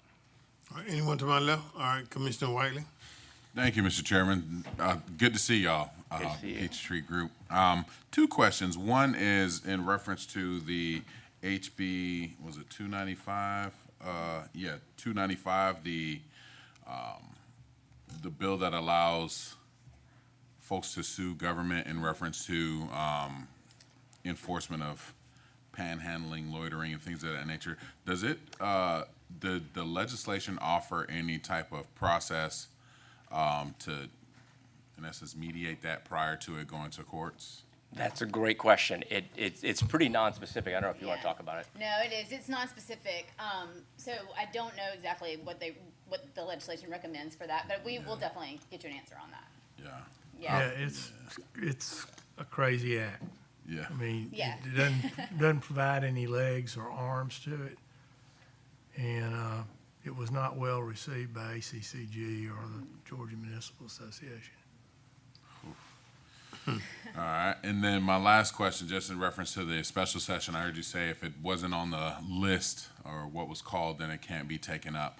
When it comes to this process, have you had any engagement with our local delegation as to any indications of what they're thinking when it comes to the districts in our area? We have. We've been polling the delegation to see what their thoughts are on the special session. With regards to redistricting, they are not legally allowed to talk about it because anything they say about redistricting could be used in any court cases subsequent to the maps being drawn. So they won't talk about that. We've asked them if they'll address anything else. We did ask the governor's office if the way they worded the call on LHOS, could other local bills be taken up? And they said they cannot. Okay. So outside of LHOS, according to the governor's office, they're not allowing any other local bills to be taken up. So pretty much is those three items. Okay.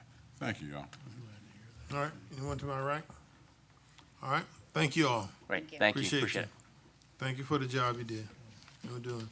There are no chairman items, no commissioner items. The table item will stay on the table until after we've had it's Monday or Wednesday? Monday. All right, we have the workshop. Items for individual action, appointments to list of Recorders Code pro tem judges Kathy, she's in Brewington, all right. Dwight Freeter, is that Fremont? All right. And Ty Wilson, is there a motion? Motion. Properly motion is second that the appointments be granted. Are you ready for the question? Please cast your votes.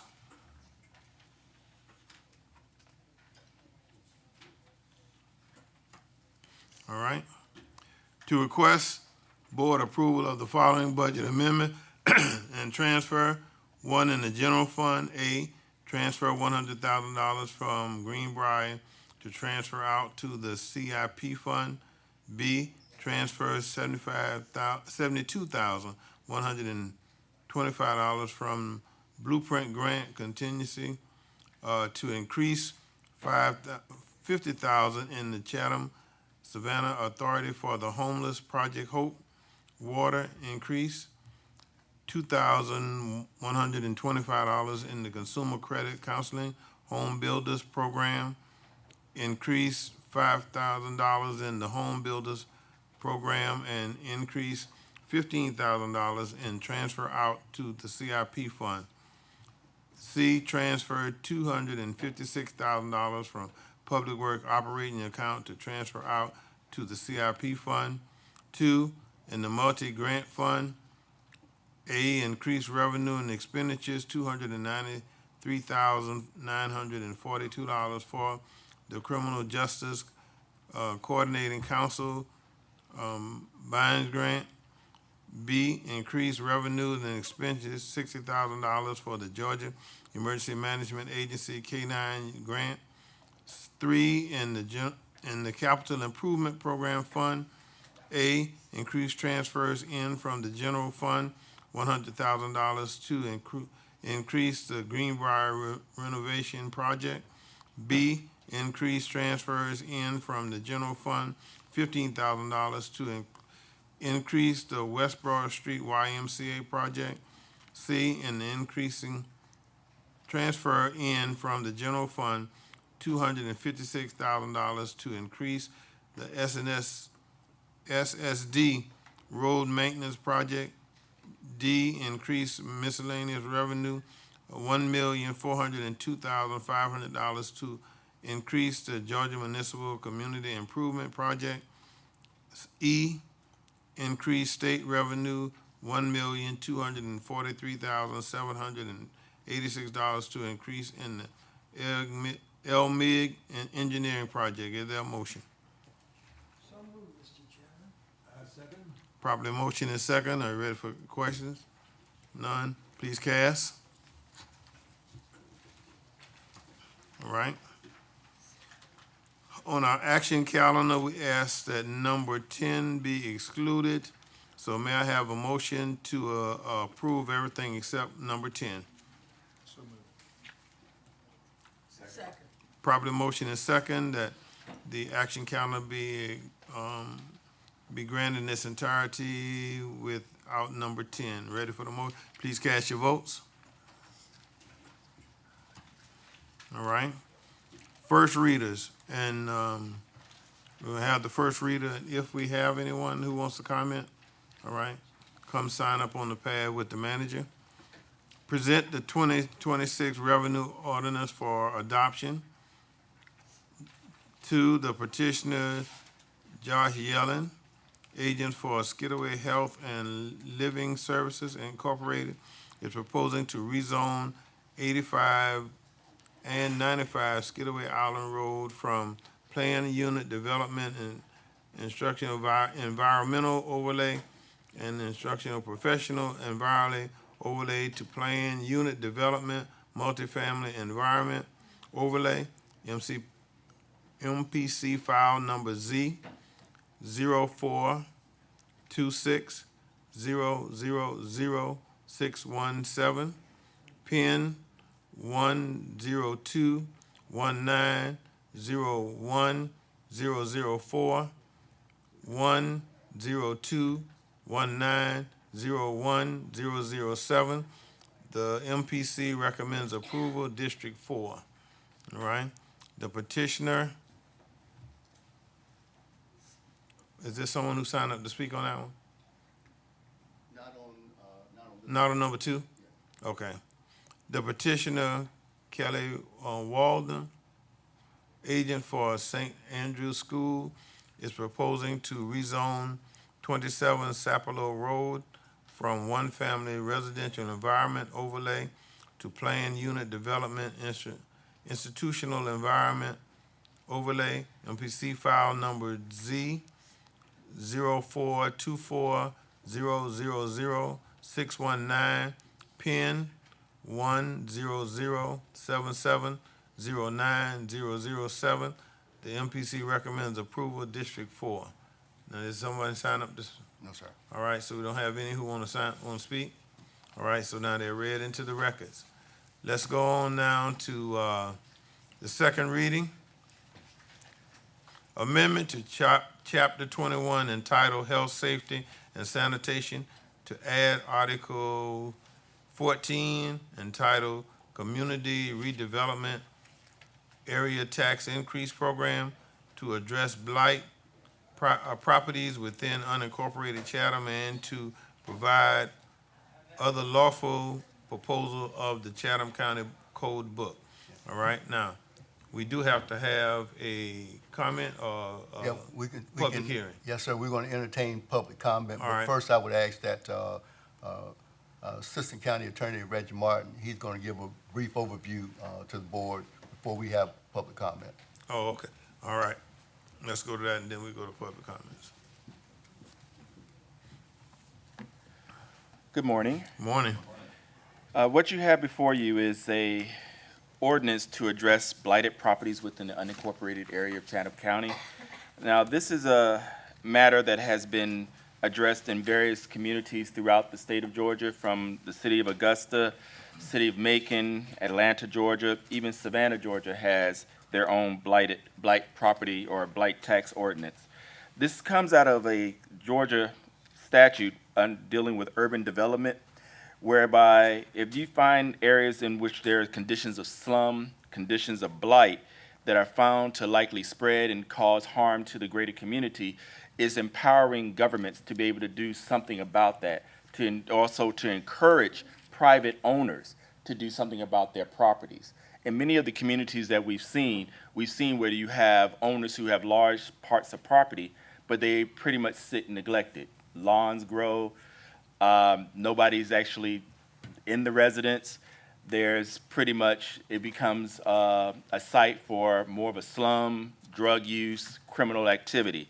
So under Article 9, Section 2, Paragraph 7D of the 1983 Constitution, the Georgia legislature empowered governments to try to encourage community redevelopment by creating what is called a Community Redevelopment Tax Incentive Program.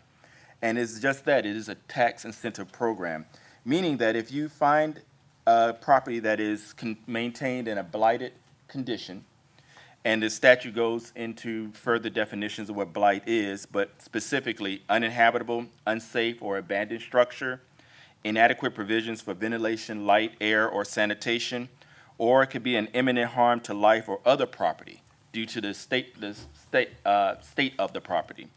Thereby, you can have a public officer go to the property. If they're notified by themselves or they're notified by people in the community saying this property we believe is blighted, they would go and they would do an inspection of the property. Upon the inspection, they will also take photographs and do a written report. If that public officer determines that that property is blighted, then they can cite the property owner as having a blight property. With that, then you get into what is called the tax incentive. Because under the blight, you can actually increase the tax for that particular property. One of the highest tax that we've seen were in the city of Atlanta, where they actually put a 25% increase on the tax. Now, city of Savannah only increases it by 7.0 to there. So you do have some range in which you can do it. But the idea is to try to incentivize that property owner to try to do something with that property. If once they are notified that that property is blighted and that there will be a tax coming the next year, January 1st of the next year, they can then go and enter into an agreement to try to remediate the property. If they enter into an agreement to remediate the property, the county government can at that time hold put a hold on any type of increase. Now, if they do not enter into an agreement, then that increase will come and they will have to pay that increase. If they fail to pay their taxes, then the county does have the power to levy on that property due to the fact of the failure to pay those taxes. Now, say the person under the procedures decide that they don't believe that their property is blighted.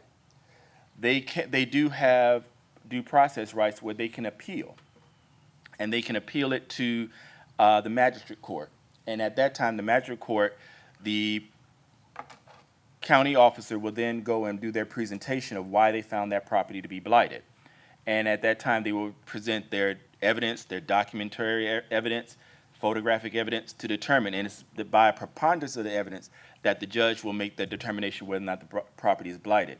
If the judge makes the determination, then the property is blighted and the tax goes into effect January 1st of that next year.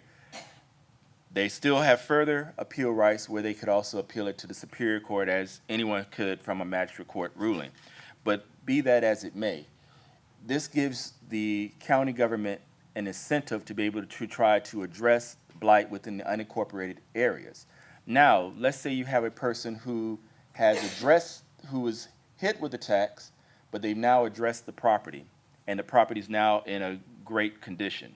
Well, thereby, this is where you have the carrot part of the statute. You can, under the statute, then give them an incentive where you can actually reduce their tax for up to 4 years, depending on how much they cost to remediate the property. I believe it's 0.5 that you can reduce their property tax, so that that person now is getting a benefit for having remediated their property and having been able to now have a viable property that can be either sold, rented, or be put in better use for the community. And this is something that many of the communities, as I stated earlier, from Macon, Georgia, to Atlanta, to Augusta, have been doing to try to address the blight that they find in their communities. Are there any questions? Questions, Ray? Yes, sir. Commissioner Noah? When we're talking, just for clarity, the tax, that's property tax. Yes, ad valorem And tax. how does that play into, say they had, we decide a 20% increase? How does that play into the Stevens Day when they fix it? Does it, if they do fix their property after so many, whatever, years, is the property value the new increase to, I mean, see what I'm? Yes, I see what you're saying. This is actually, there will be the increase. However, it's my understanding that upon the remediation of property, their property will basically go back to the same way it was under the Stevens So there Day. would be no. So, yeah, there would be ill no effect. after they've done all the We remediation. gotta yes. fix it, though. Right, right. But they have to fix it. But this, but you do want to make sure that there is that incentive that if they don't remediate, that they are paying the higher tax for it. All right. Commissioner Wagner? Thank you, Mr. Chairman. Thank you, Mr. Martin, for this presentation. So one of the things you said was see in section 211407, decreased rate of taxation. You said that if they got it up to speed, of course, going through all the different steps, that they could apply for a factor of 0.5 in the millage levy. So that's 0.5 mils, right? Yes. All right, and then, but that would only be to the primary owner, or let's say the property endured the tax increase and then was sold on the courthouse steps. Would the person who purchased that property then be able to benefit from this reduction, should they bring it up to speed? Well, it's primarily to whoever the property tax owner is at the time when the property was designated as blighted. Gotcha. So therefore, I would say that if it was sold and someone else took it and they cleaned it up, they necessarily wouldn't be, they weren't the property person that was responsible, so it wouldn't have that effect with them. But if they own it and they don't fix it, they have now become the blighted owner. Right. And I then got that you. factor would kick in The then, blighted yes. owner. And now, would that process restart in that event? If need be to get the thing fixed, yeah. Got you. So, Now, you got all the issues about the bar redemption and all those things that could short circuit that. But right. that's pretty much the rule. Okay. And then, all right. I will say, I think I support this. I will say that, but I do also am concerned that it almost incentivizes not fixing your property up because you get a tax reduction, so to speak, later. But I mean, of course, how that balances out dollar amount wise probably isn't significant.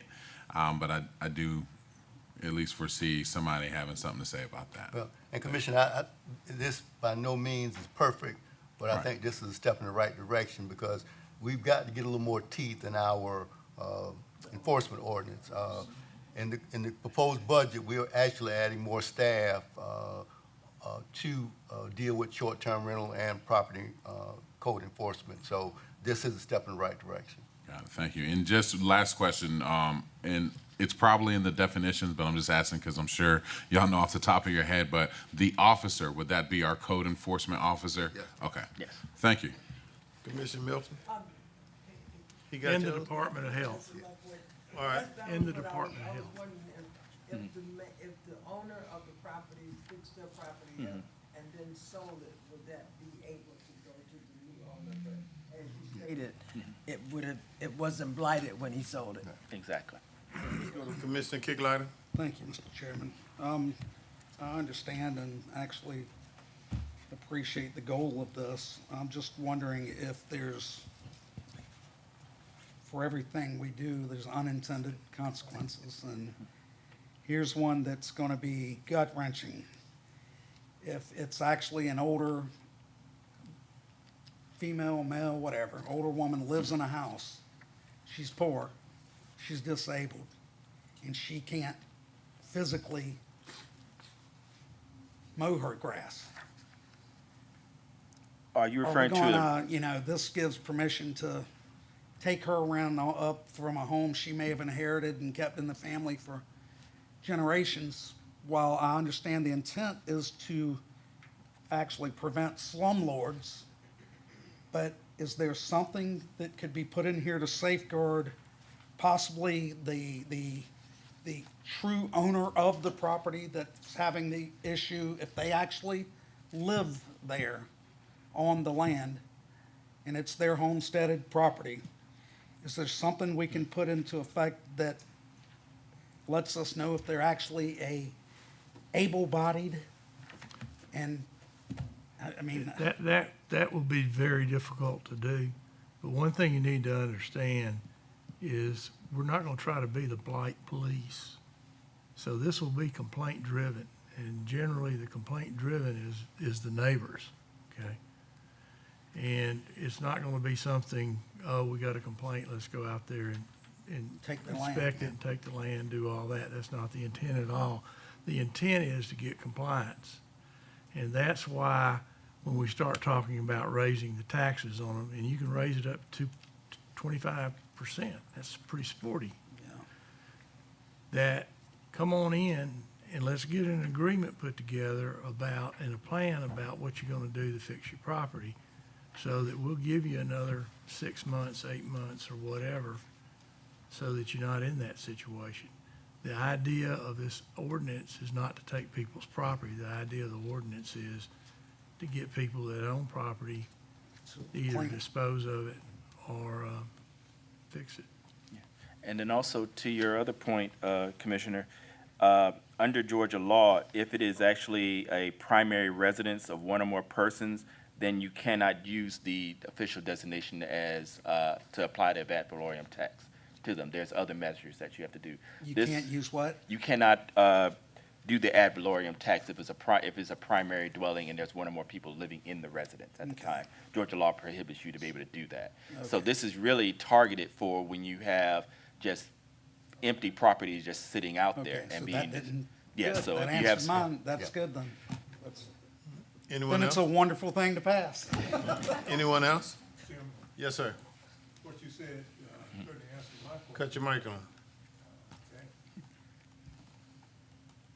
What you said certainly answers my question, because I was concerned about hardship cases, Yes. and you did make allowances for that. Yes, That's yes, very good. that's written actually in under section 21-14404, in section A, there, I actually wrote it in there where I list as, if it's a primary residence of one or more persons shall not be subject to official identification as maintained in a blighted condition and shall not be subject to increased taxation. That's compassion. And to to address that issue that Commissioner Kicklighter brought up, we're not, as county attorney said, we're not out to take people's property. But we have had cases, I know in the 4th District, where we've had individuals living in conditions where they shouldn't be. And we are going to work with the health department to address those issues.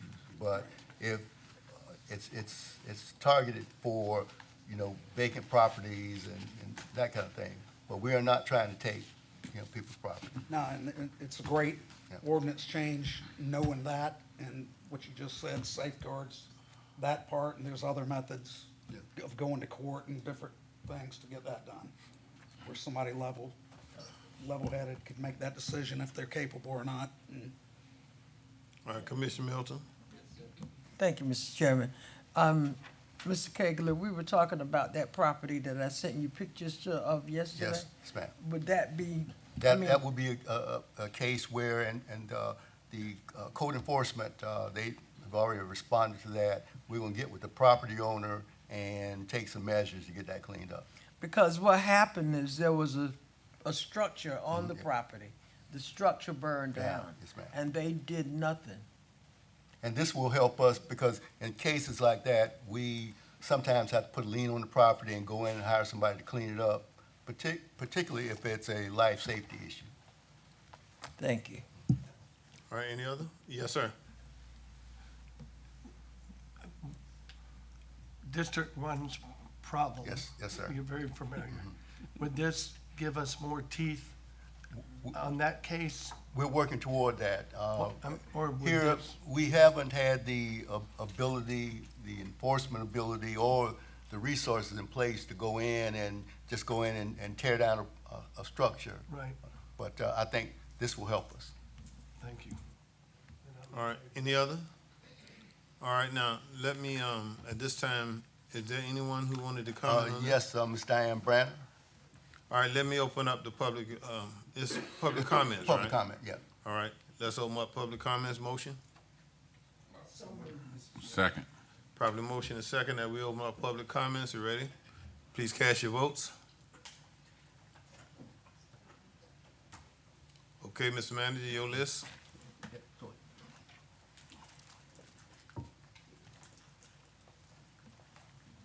Good morning. Good morning. Name and. My name's Diane Brannon. I am from Dean Kicklighter's district. Okay. I would like to make a comment on this proposed ordinance. It is a step in the right direction. Thank you so much. Thank you. Thank you so much.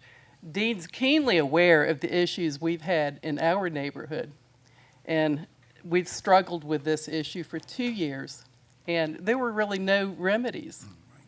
There were no remedies. And by the way, what is the multiplier? Is it 7 or 8? 2.5%, I think is what we're looking at. Because I thought it was like 7 or 8 times. No, that was the city of Savannah. Oh, I see. They have 7%, I think, multiplier. Okay. Well, I was hoping for, 7 or 8 times, but okay, I'll take, this is a good start. But again, thank you. And I wholeheartedly encourage you to vote yes for this. Oh, absolutely. Because we really need it, okay? Right. And they actually have the tools to get it done. Exactly. And this will be a citizen-driven issue on our end, and we're looking forward to being involved in this solution. And in her example, a commercial development near her residential area has totally abused the area. Well, and it's across from the cemetery.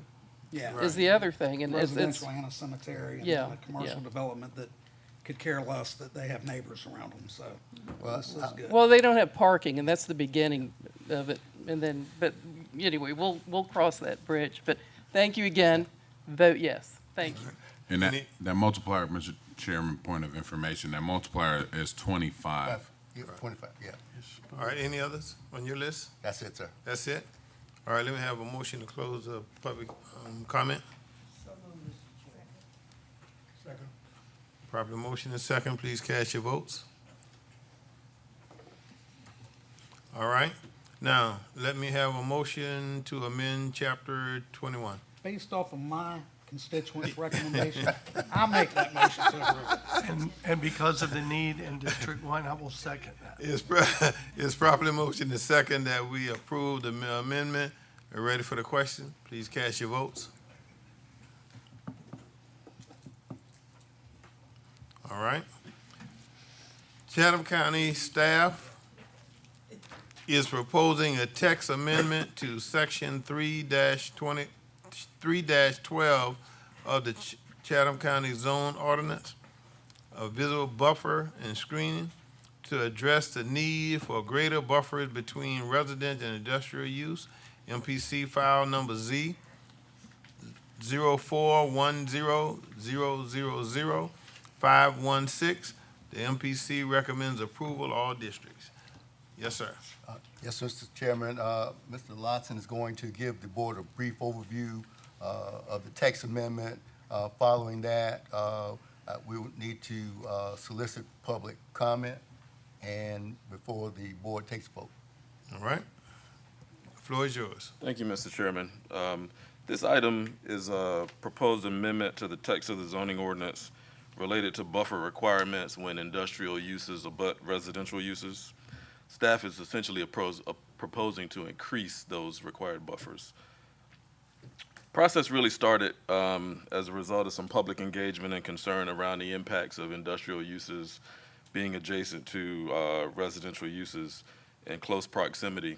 In zoning, development trends often outpace our ordinances, and we've seen over the years the increase in intensity, especially just in scale of warehousing in particular in the unincorporated area. A short presentation I'm going to share here.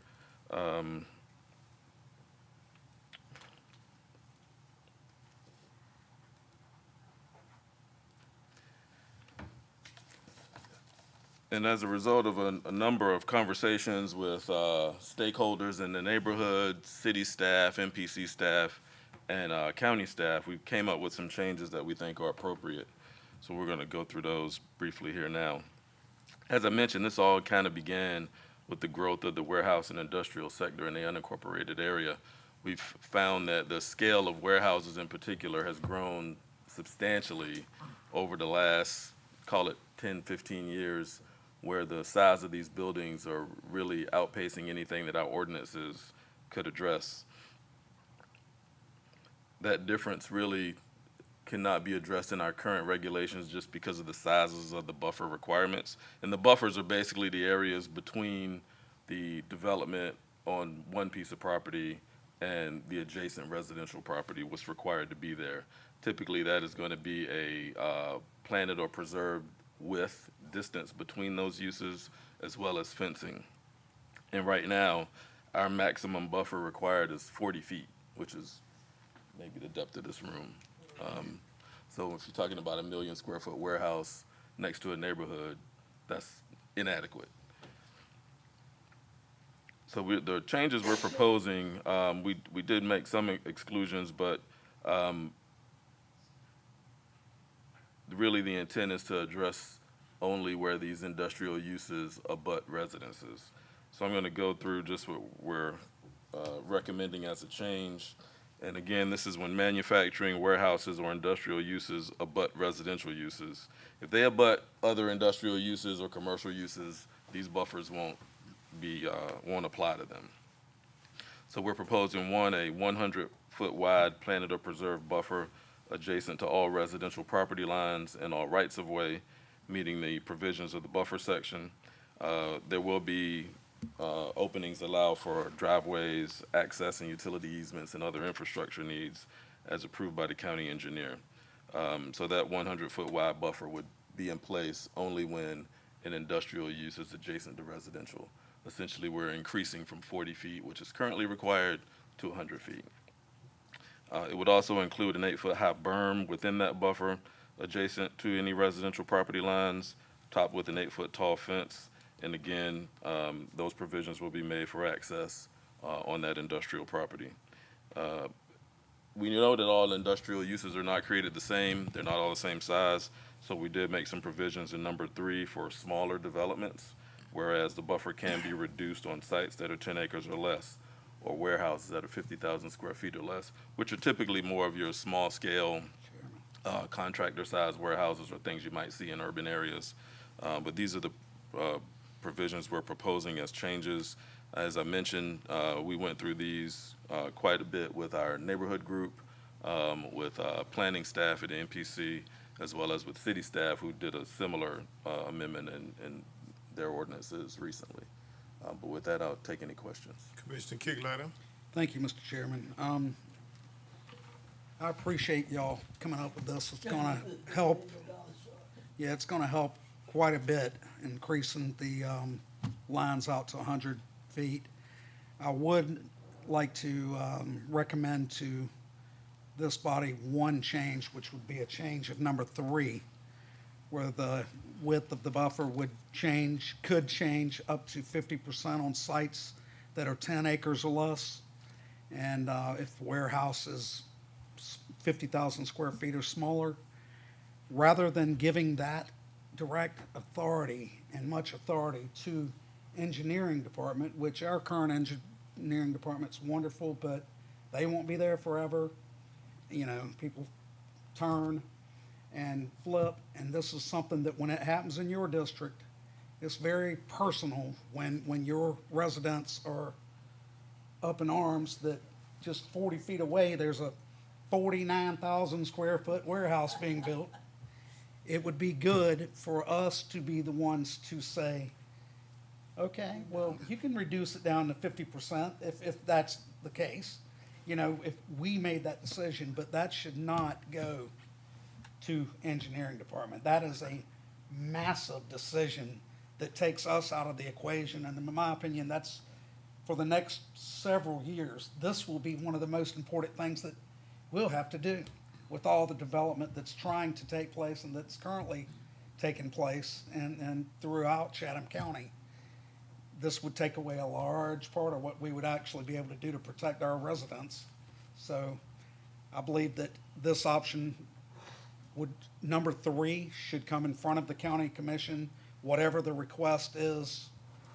If they're requesting a variance on the 100-foot buffer, it should come to us. Okay. And I would, with your permission, when it gets to that, I will make a motion to do that? approve Okay. with that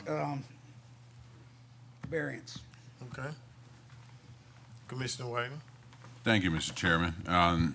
Thank you, Mr. Lotson, for this. And I have a concern that is similar to Commissioner Kicklighter's, which may not necessarily, even with what Commissioner Kicklighter has recommended, I don't think that we'd be able to make that amendment right here. I think we may need to consider tabling, and here's why.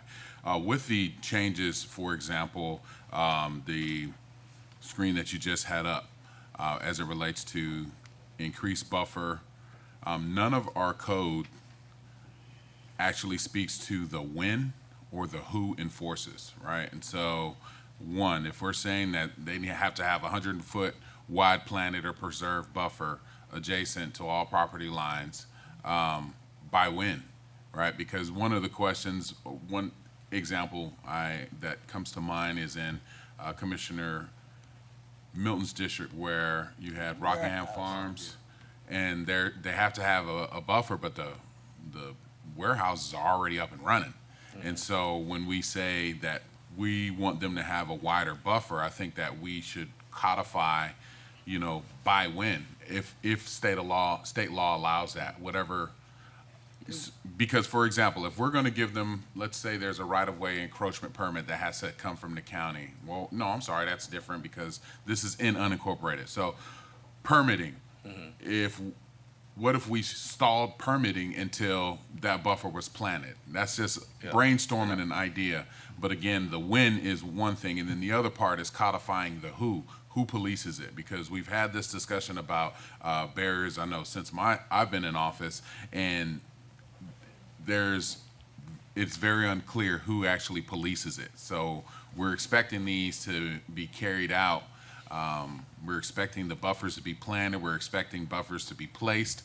But again, whether we're dealing with the city, it's not MPC staff who's going out and policing it. It's normally up to the government.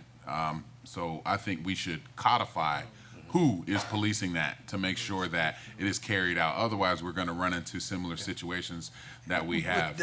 You know. And I can answer that for you. Yes, sir, please. So buffers, all the buffer requirements are part of the development standards in the zoning ordinance.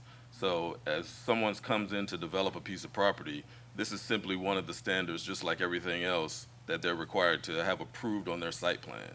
So if I'm coming into Chatham County to build a warehouse and I'm submitting a site plan for review through the MPC and through county engineering, that's one of the things that will have to be done prior to you receiving your approval. Now, the thing that's about buffers is I can go plan a buffer today, but it's not going to be the great, big, beautiful buffer that it will be in 10 years, right?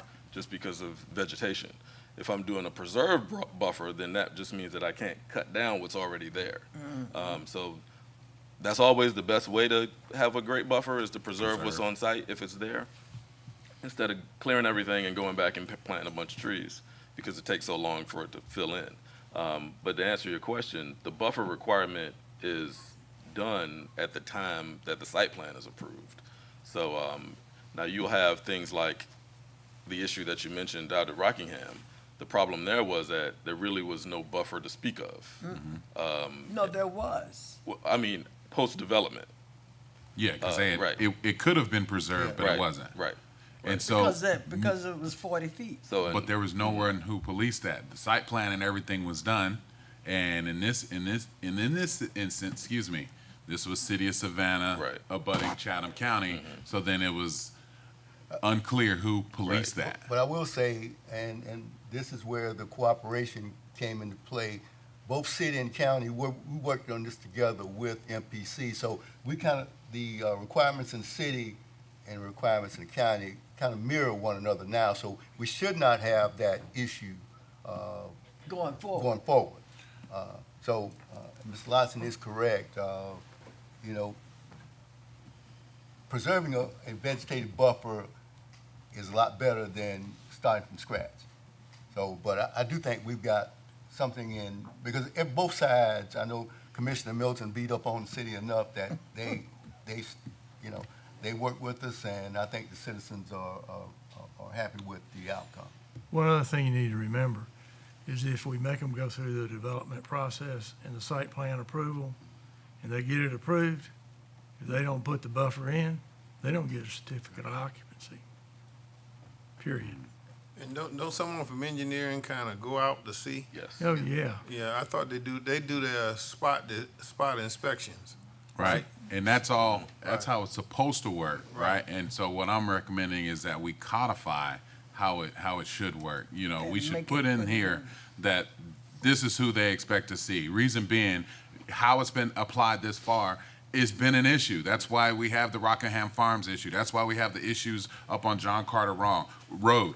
We've had this issue, and people are supposed to go through the site plan process, and they were supposed to get it approved, and somebody from, whether it be the city of Savannah or any municipality's engineering, was supposed to go and review the buffers, but it's not. And so what I'm saying is we need to codify it, or I'm suggesting that we codify at least, even if it's a department or whatever it might be, so there's no question as to who's responsible for it, because a citizen who's going through the whole process doesn't know who to reach out to. And so I think, you know, in an effort to be, again, more transparent, but also very clear on what our expectations are, I think we should codify that, again, the when and the who. But I understand the not getting a certificate of occupancy could help with the when. But again, if we didn't codify that these buffers need to be planted, I understand it won't be matured, but if it needs to be planted prior to the issuance of a certificate of occupancy, I think we should codify that so that it's clear. That was all I had, Mr. Chairman. All right, come on, And, Commissioner and, Mills. and thank you, Mr. Chairman. And we went out there with the developer, but this was, I guess, a city ordinance that, that the 40 feet was enough.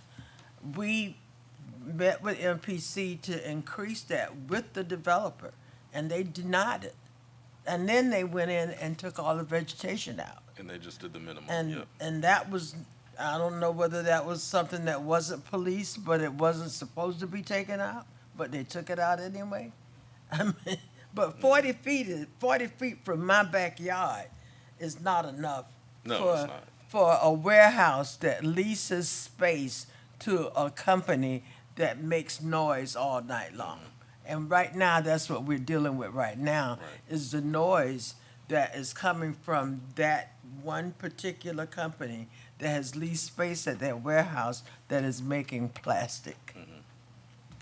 I'm just, thank you, Yeah. though. I And thank you we for, I think thank these you for doing increases this. I to thank you include for doing the this. width, the berm, and the fence. We will be, asked for a berm is as a- well. right, We is asked for the is a berm as fair well. increase. Well, So- because the city of Savannah, nobody else had anything in place. They couldn't make anybody do anything. Right. But with this things in place, we Mhm. can say, this is what you have to do. Mhm. Okay. And Now, I thank you for doing that. all right, you want to come again? Yes, Mr. Chairman, I think we need to remove the entire bit of language about anything to do with 10 acres or less, that we pass the ordinance with the 100-foot requirement for all buffers, and should someone ever request the modification of the buffer, at that point, it has to come in front of the county commission. And this would prevent a 10-acre site from putting up a warehouse right next door to a neighborhood. And I mean, I say it would prevent it. It would, if it's already zoned industrial, it would have to be allowed by law, but it would prevent them from just being able to mow everything down and mess everybody over that lives in a neighborhood, because they would have to have a 100-foot buffer and the dirt berms and the, everything on top of it. So Okay. that's That's where you are? my recommendation on it. I had Commissioner Hard first. Okay. Thank you, Chairman. I do have a question about the ordinance including something that addresses traffic noise, because you could have a business that doesn't necessarily generate a high level of noise itself, but if it increases traffic in that residential area, that does. Because, and I ask because there are areas within our city where we have residents who live adjacent to Truman, unrelated but similar.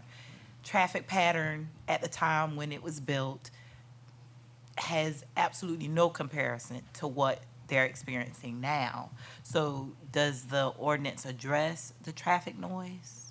Well, this ordinance does not address noise because, traffic noise, because this is only about buffers between industrial and residential uses.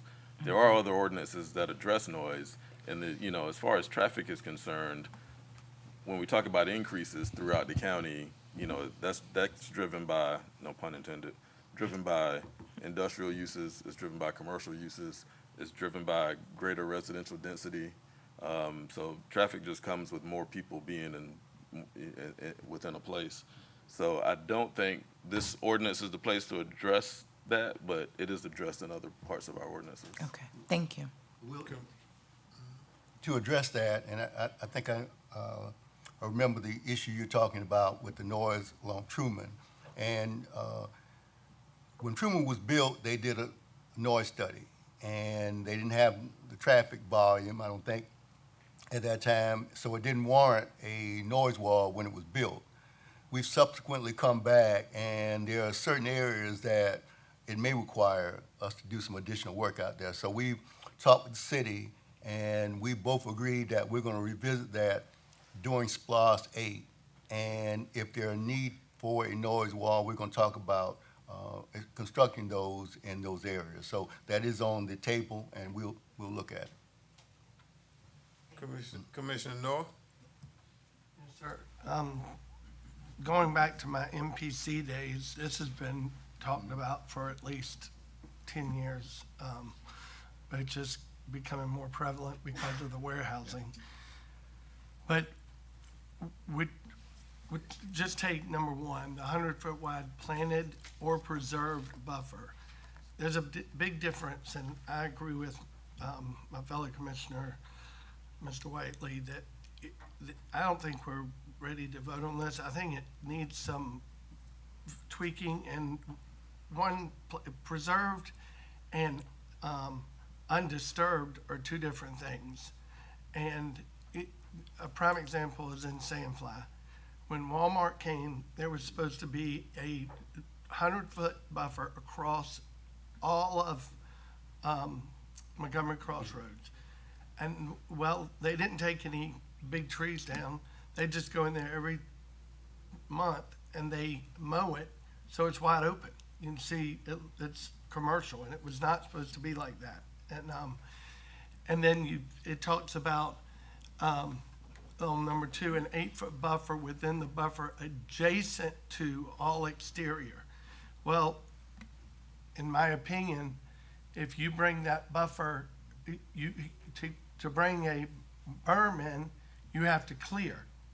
And you're clearing at the property line of the residence, from the residential property line, enough to put an 8-foot high buffer, and then plant new plants on it that may one day get big enough. But 30 feet away, there's a 40-foot high building that is right there invisible.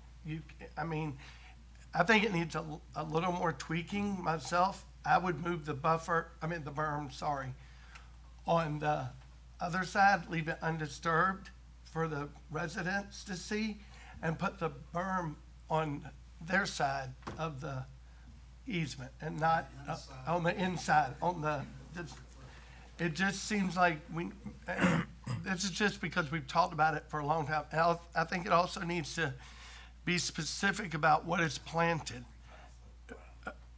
I think it needs to be specific about what is planted. You go in, and I'll give a prime example, on Ageechee Road near the, is it the VFW, whatever it's called, right there on Ageechee Road. They put, what, the VFW, Veterans, but I don't know what that area is called.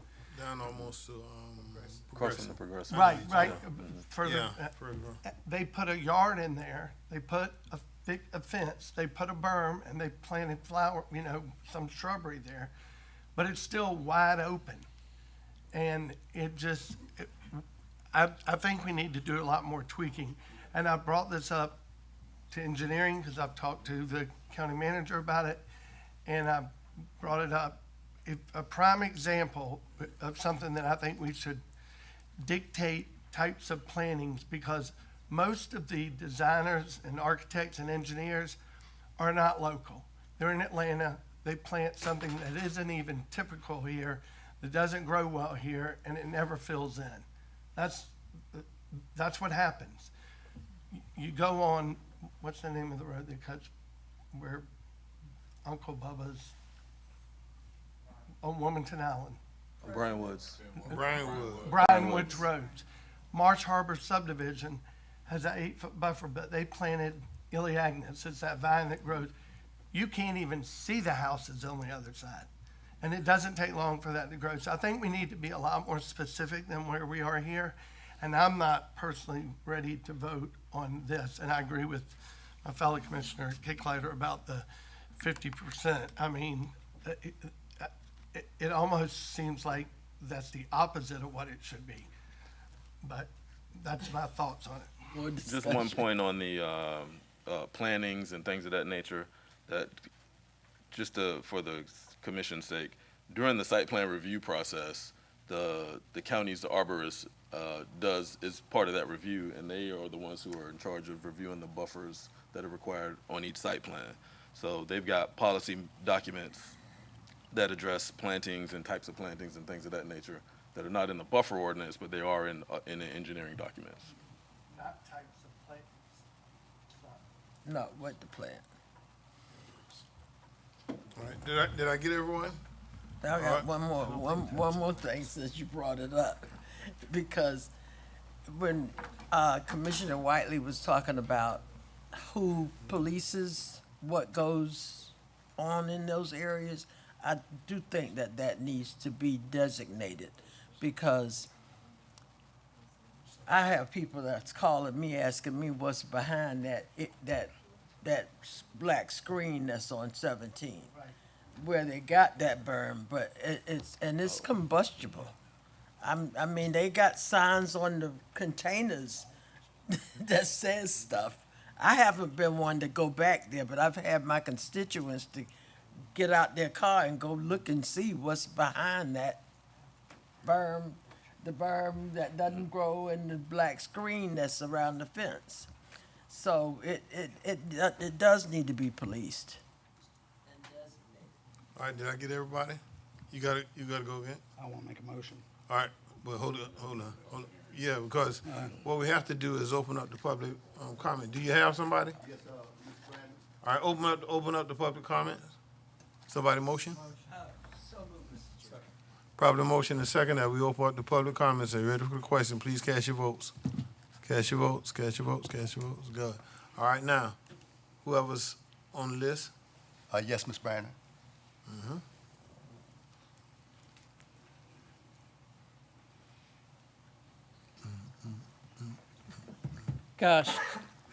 Gee, my name's Diane Brandon, and gosh, thank you so much for your support. So many of you have come to the meetings on the west side where the communities were terribly under distress because of development. Okay, and y'all know all about that. Ms. Milton, Dean, ADOT, thank you so much. I mean, y'all were front and center with that. To Wayne's point, however, I do want to bring up a few items. Item 2, I want y'all to know that the city of Savannah has passed their version of the berms and buffers ordinance. Y'all, they went up to 20 feet. A 20-foot high berm, that's the upper limit. It's not etched in stone. It actually had some variation in there. So I'd love to see an upper limit put in there, especially for areas that are wide open and they're wanting to put in a mega warehouse.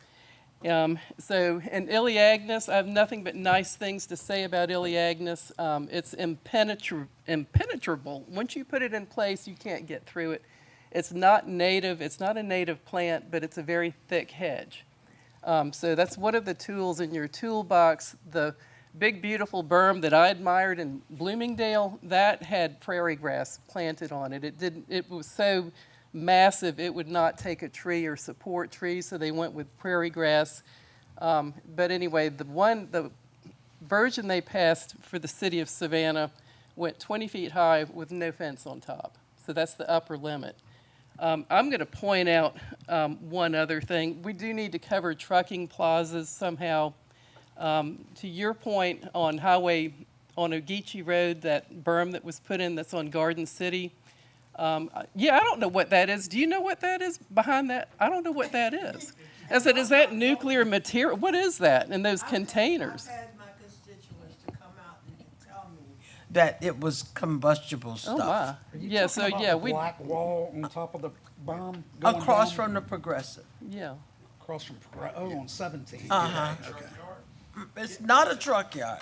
It's got stuff in it. It's got containers in it that's got Right, stuff in yeah, it. anyway, yeah, so... It's what? Transfer station. Transfer, got it. And it's what was said to me, and this is what I say to my constituents, is that we wouldn't allow it if it was dangerous. I don't Right. think, but I don't know. I don't know. Like I said, we don't know who's policing it, who's checking it out, who knows what's in there. Right. This is another one of those cases that, we have argued and fussed about letting them annex stuff in. And they annexed that area, and it used to be unincorporated, but it's not unincorporated anymore. Right. Right, and Garden City and City of Savannah allowed them to do it, all right? And the thing is like I tell people all the time, there are parts of this county, you can stand with 1 foot in one place in unincorporated Chatham, and the next thing, on your right foot is in one of the municipalities, and where your right foot is, they have allowed things that not in where the left foot is, all right? Right. So you got that situation, and what they're trying to do here is trying to come to some uniformity as to what the municipalities are saying they're doing and what the county is requesting what they're doing. And in some of those cases where you think the county code should go out and inspect, it's not county code. It's gotta be one of the municipality code. And then you got a municipality who don't have no code enforcement person. See, so now you caught between two rocks and no hard place. All right, it's just rocks. And so that's what we have here, and in this situation. You completed, or you got some more? One or two more points. Go sir. ahead, I, go I ahead. appreciate your time. Thank you so much. I do want to give a big thank you to all of those who have worked on this so far. It's got a little bit more tweaking to do, but Marcus Lotson, thank you so much for your part. I do want to thank the county manager, Mr. Kegler. Thank you. I do want to thank all of you who attended these meetings and fought on our behalf to make this happen. You're absolutely right. I'm so happy to see the city and the county kind of getting on the same page and going forward with this. It's earth-breaking. I'm telling you, it's groundbreaking. It's just amazing, okay? One other point I want to make up, don't forget trucking plazas for the smaller versions of planted berms. Don't be afraid to mega size when it comes to a mega development. The Trojan horse that's out there, you've got vacant warehousing, you've got data centers knocking on your door, okay? Don't let that fly under the radar and go into a warehouse that's empty, okay? That needs abundant scrutiny. It needs community input, okay? You've got all kinds of, it's a rapidly changing algorithm when it comes to data centers with water usage. They're recirculating water, but what do you do with the waste? So lots and lots of inputs, lots and lots of questions. I also want to give a big shout out to the ladies who joined us in this fight and got us this far. Amanda Wilson, okay, and also Carrie Bieber. And y'all, I love these ladies. I've enjoyed working with them. Can't say enough nice things about them. Y'all appreciate our community activists that get out and do the dirty work and get kicked around in front of council every now and then and who've come here. Guess what? You'll see less of us, which is a good thing. So, but yeah, so a little bit more tweaking. Marcus, thank you so much for all your inputs. Also want to give a shout out to Jay Belder, the city manager, and to Bridget Liddy for also helping bring it up this far too. So anyway, thank you again. I've said All right. Anybody else? Yes, sir, Mr. Jeffrey Bouvet. Okay.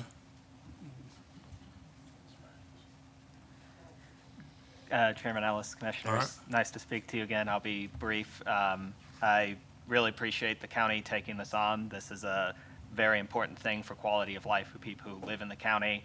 And I agree with all the comments about improvements and additions that can be made.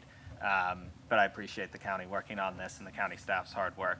I would like to kind of second, sorry I missed your name, ma'am, but the data center issue is something that is before you. It's not an abstract possibility anymore.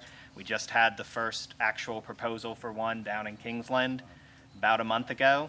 Now, luckily, that was shot down, and Kingsland passed a year-long moratorium on data centers.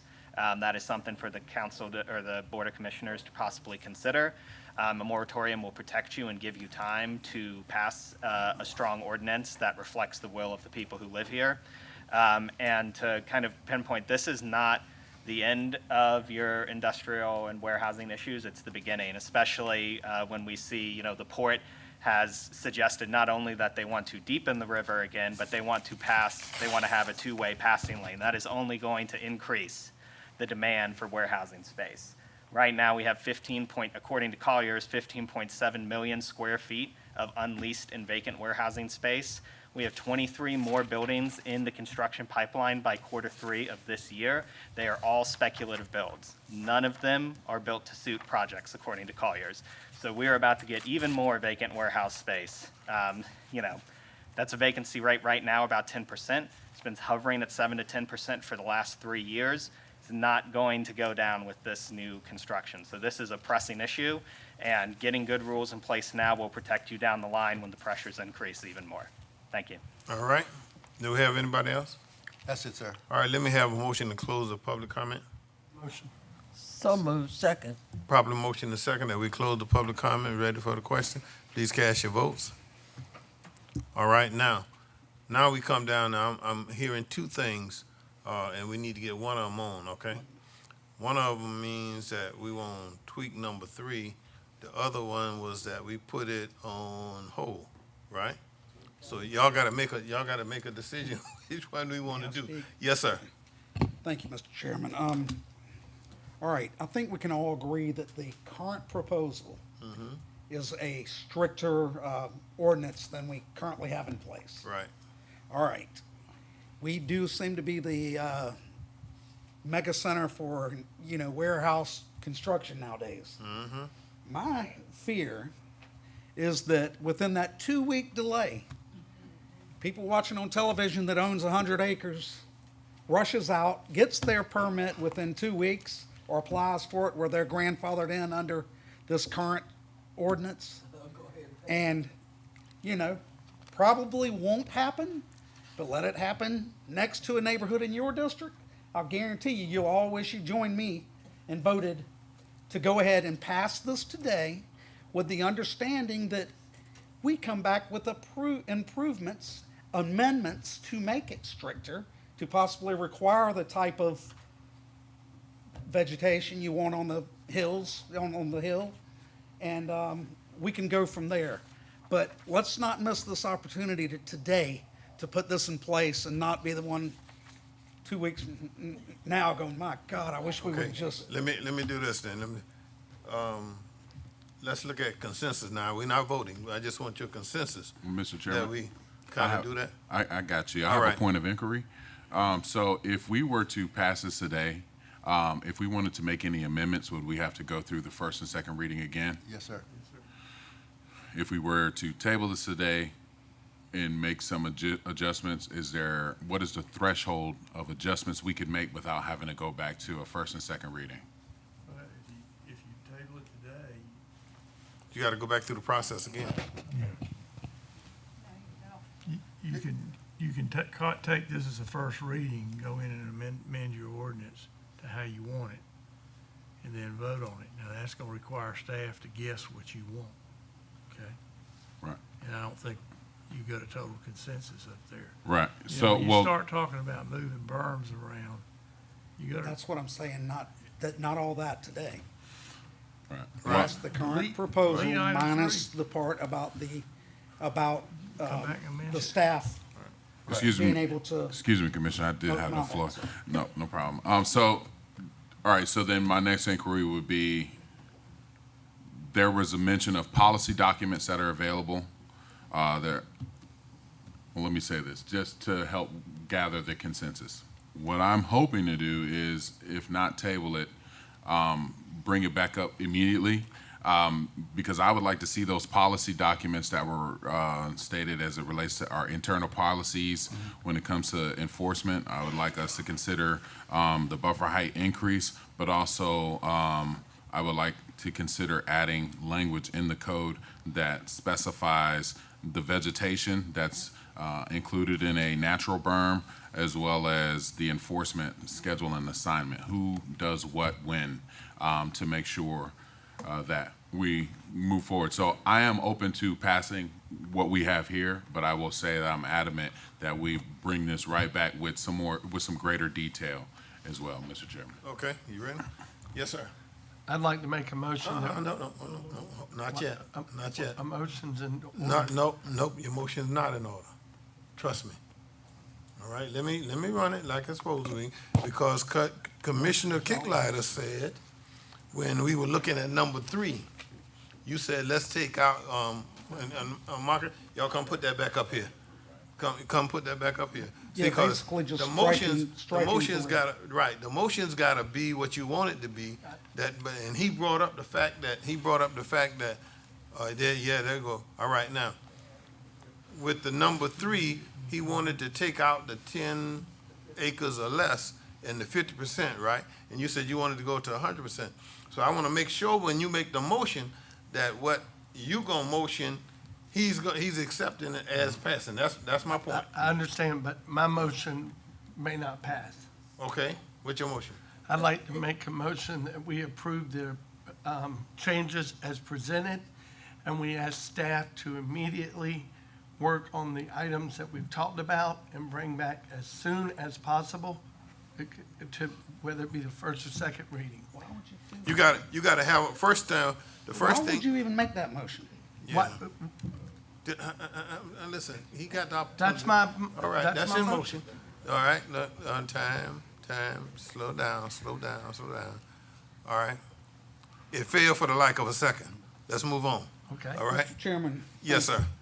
With your permission, sir, I'd like to make a motion that we pass this, removing any and all language in there under number 3, referencing type F buffer identified in section may be reduced by 50% on sites that are 10 acres or less, and warehouses uses 50,000 square feet and less in size. Second. All right, it's been properly motioned and second that we pass the amendment with the changes that have been recommended. Are you ready for the question? Wait. Well, okay, what? You're gonna end up with nothing if you do that. You gotta amend the ordinance. Right. But you gotta pass the ordinance to amend it. That's what I. Right, that's what we're doing. My, But that's not what was I made stated a in the motion to approve the ordinance change, That was- removing the language about The 10, 50%. What you wanna do is pass the ordinance and delete item 3 of subsection D, and then we'll come back with something. Exactly. I just happened to say that, and I actually read it. okay. So now, we on solid ground now? Yes, sir. We on solid ground? Everybody know what we're voting on? All right? Yes, sir. All on readiness? Except number Yes. 3. All right. Cast your votes. Cast your votes. Cast your votes. Thank you. Cast your votes. All right, there we go. Now, Mr. Manager, the instructions from up here to you, all right, with number 3, okay, is to come back to us with the edits that need to be, because we are texting the amendment. Correct. All right, so come back with us by next time we meet.